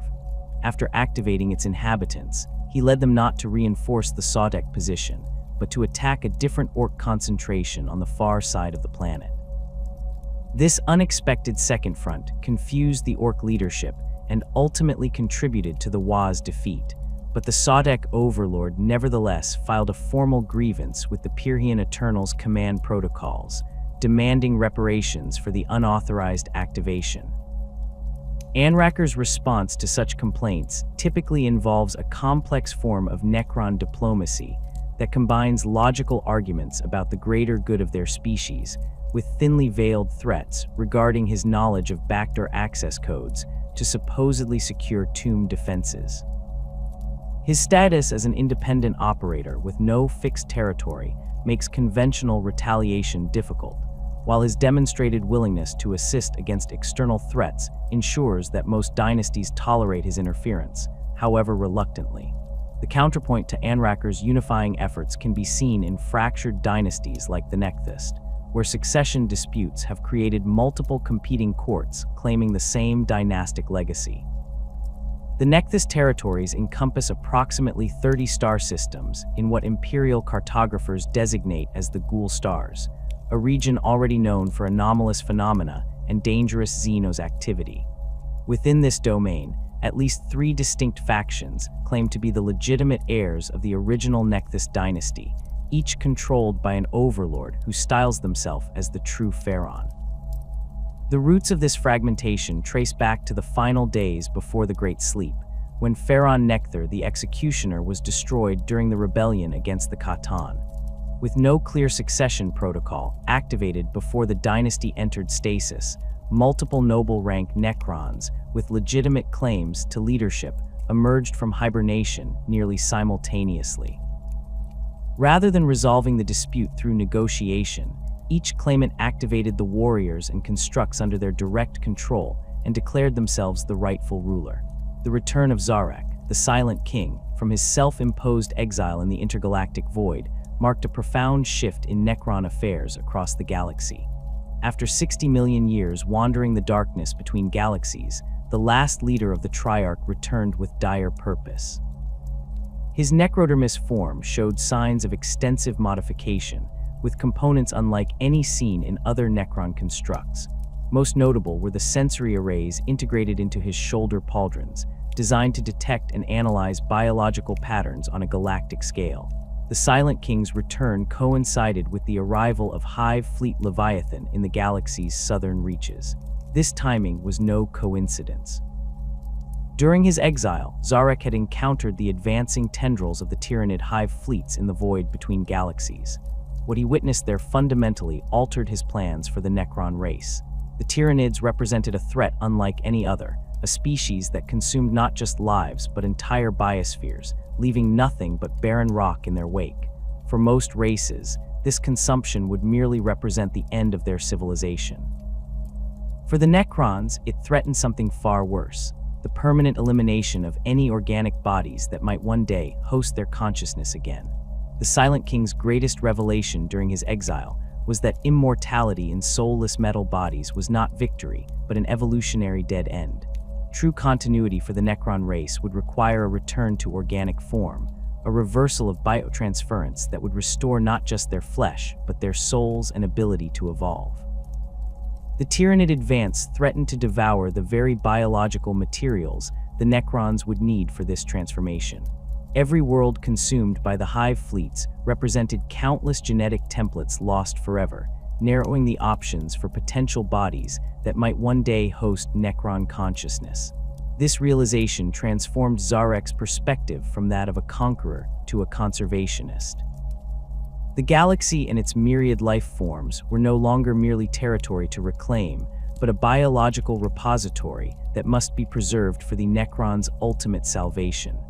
Upon his return, the Silent King began a systematic campaign to unite the fractured Necron dynasties. His approach differed markedly from his pre-exile rule. Where once he commanded through encoded authority and unbreakable command protocols, he now relied on diplomacy, persuasion, and the presentation of existential logic. The Tyranid threat provided a powerful unifying factor, but even this required careful framing to convince dynastic leaders whose priorities had diverged dramatically during the Great Sleep. For expansionist dynasties like the Sodek, Zarek emphasized how Tyranid consumption would leave them with empty territories devoid of resources or subjects. To the Nihilak collectors, he pointed out that biological diversity represented the ultimate collection, irreplaceable once lost. For the destructive Maynarch, he framed the conflict as a contest against the only species that might rival their capacity for annihilation. Each approach was carefully calibrated to the dynasty's core values, gradually building a coalition against the common threat. Not all Necron leaders accepted Zarek's leadership or his vision for their future. The most significant philosophical divide emerged around the question of what the Necron race should ultimately become. Three major competing visions took shape, each with powerful adherents among the awakened dynasties. The Flesh Reclamation faction, led by Zarek himself and supported by technological innovators like Illuminar Shi'ras, advocated for a return to organic bodies. This group invested vast resources in genetic research, capturing and studying specimens from thousands of species to identify suitable templates for future Necron consciousness. Their laboratories contained everything from basic single-celled organisms to complex sentience, with particular focus on species demonstrating resilience, adaptability, and neural complexity. Shi'ras, whose obsession with biotransference had extended from before the Great Sleep into the current era, approached the problem with clinical detachment. His experiments involved the systematic transfer of neural patterns between different biological substrates, testing compatibility and retention rates. These procedures, conducted on unwilling subjects from various species, were characterized by a cold efficiency that ignored the suffering involved. For Shi'ras, the screams of test subjects were merely data points in a grand experiment that might eventually restore the Necron race to organic existence. The Mechanical Transcendence faction, championed by Trazyn the Infinite and elements of the Nephrek dynasty, rejected the return to flesh as regressive. They argued that the Necrons should embrace their mechanical nature but transcend its current limitations. Their research focused on artificial consciousness, quantum computing, and dimensional engineering, technologies that might allow Necron minds to exist as pure information, free from dependence on either organic bodies or necrodermis shells. Trajan's contribution to this approach was particularly significant. His experience preserving intact moments of history in tesseract labyrinths had given him unique insights into the storage and maintenance of complex states, including consciousness itself. His facilities on Solemnus included experimental chambers where Necron neural patterns were temporarily extracted from their necrodermis bodies and maintained as pure energy fields, experiencing existence without physical form. Most subjects reported this state as simultaneously liberating and disorienting, suggesting that true transcendence would require fundamental changes to Necron psychology as well as technology. The third major faction, the Supremacy Directive, maintained that the Necrons should focus on perfecting their current form rather than seeking radical transformation. Led by Imodic the Stormlord and supported by traditionalist elements across multiple dynasties, this group viewed both organic reclamation and mechanical transcendence as distractions from the immediate goal of re-establishing Necron dominance across the galaxy. They invested in incremental improvements to existing necrodermis technology, enhancing its self-repair capabilities, energy efficiency, and neural interface systems. The supremacy approach emphasized practical applications over theoretical breakthroughs. Their research produced innovations like enhanced phase shifters that allowed Necron warriors to move through solid matter with greater precision, improved quantum shielding that could adapt to enemy weapon frequencies in real time, and more sophisticated command protocols that balanced centralized control with tactical flexibility. While less ambitious than the competing visions, this pragmatic focus delivered immediate military advantages that strengthened the faction's position in inter-dynasty politics. Beyond these philosophical divisions, the practical challenge of uniting the Necron dynasties against the Tyrannid threat required addressing their severely depleted numbers. Millions of years of dormancy had taken a heavy toll, with countless tomb worlds failing to reactivate or emerging with only a fraction of their inhabitants intact. The Silent King's solution involved the reactivation of ancient manufacturing facilities capable of producing new necrodermis bodies. Unlike the biotransference chambers that had created the original Necrons, these facilities could only produce empty vessels, mechanical bodies without consciousness. To address this limitation, Zarek authorized a controversial procedure, the subdivision of existing Necron consciousness. Using technologies similar to those employed by the Charnavok dynasty in their composite warriors, individual Necron minds could be carefully partitioned and installed in multiple bodies, creating several distinct but related entities from a single source. This process carried significant risks, including personality fragmentation and accelerated neural degradation. The nobles who volunteered for the procedure often emerged with their original memories but altered personality traits, as certain aspects became emphasized in each copy while others diminished. The resulting branch personalities maintained a connection to their source but gradually developed into independent individuals as their experiences diverged. This multiplication of consciousness helped address the population shortage but created new complications in dynastic hierarchies, with multiple copies of the same noble sometimes claiming the same titles and territories. The search for technological solutions extended beyond population concerns to include ancient superweapons that might turn the tide against existential threats. While the most famous of these, the celestial orrery maintained by the Oriskar dynasty, remained under tight control rather than being actively sought, other devices of similar potential became the focus of intense competition among Necron factions. The Ionic Orb, a containment device housing a fragment of a star's core, represented one of the most powerful weapons in the Necron arsenal. Originally designed during the War in Heaven, these massive spherical constructs channeled stellar energy into devastating attacks capable of vaporizing entire armies or burning away a planet's atmosphere. Most had been destroyed or lost during the rebellion against the Catan, but rumors of intact specimens in forgotten tomb complexes drove multiple expeditions into unexplored regions of the galaxy. The Necron Dynasty committed significant resources to locating a legendary weapon known as the Hand of Darkness, reputed to be capable of extinguishing stars with a gesture. Historical records suggested it had been sealed away in a tesseract labyrinth by the Silent King himself after it demonstrated unpredictable effects during the Khatan Rebellion. The vault containing this artifact was believed to exist in a pocket dimension accessible only through a specific sequence of webway gates, making its recovery a complex challenge involving both technological expertise and military force to secure the necessary access points. Perhaps the most ambitious search involved the world engine technology that had once allowed entire planets to be converted into mobile fortress worlds. The technical specifications for these massive conversion processes were thought lost during the Great Sleep, but fragmentary data recovered from damaged tomb worlds suggested that complete templates might still exist in certain royal crypts. The Charnavok dynasty, with their expertise in adaptation and recovery, led efforts to piece together this information from scattered sources, occasionally forming temporary alliances with other dynasties to access particularly valuable data repositories. These technological pursuits often brought Necron forces into conflict, not just with the Tyranids, but with other major powers in the galaxy.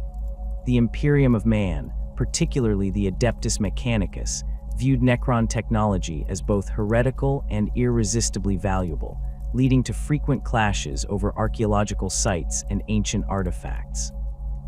The Eldari, with their long memory of the war in heaven, intervened whenever possible to prevent Necrons from recovering their most devastating weapons, viewing this as necessary for the galaxy's survival regardless of the Tyranid threat. Despite these tensions, the unprecedented nature of challenges in the 42nd millennium has created unusual opportunities for cooperation between the Necrons and races they would traditionally consider enemies. The Silent King himself established limited communication channels with certain Imperial factions, particularly after the formation of the Great Rift created new strategic imperatives for all involved. These contacts rarely reached the level of formal alliance, but occasionally produced coordinated actions against mutual threats. The most notable example occurred during a major Tyranid assault on the Orpheus sector, where Necron forces under Anraker, the Travelers synchronized their counterattacks with Space Marine chapters operating in the region.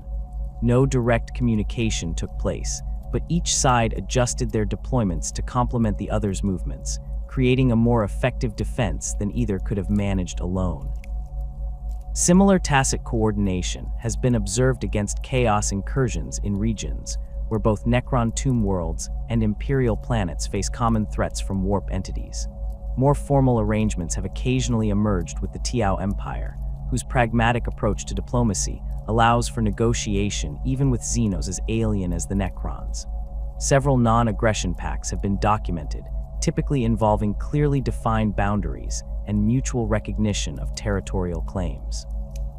These agreements rarely last long, undermined by the fundamental incompatibility of Tiao expansionism and Necron territorial reclamation, but they demonstrate a flexibility in Necron diplomacy that would have been unthinkable before the Silent King's return. As the Necron race moves deeper into the 42nd millennium, their long-term goals remain complex and sometimes contradictory. The immediate imperative of halting the Tyranid advance has created temporary unity, but the fundamental questions of what the Necrons should become remain unresolved. The path of flesh reclamation offers a return to their biological roots, but would mean abandoning the immortality they sacrificed so much to achieve. Mechanical transcendence promises evolution beyond current limitations, but risks losing what remains of their identity in the process. The supremacy approach provides continuity, but accepts the limitations that have defined their existence since biotransference. For individual Necrons, these grand strategic questions intersect with more personal concerns.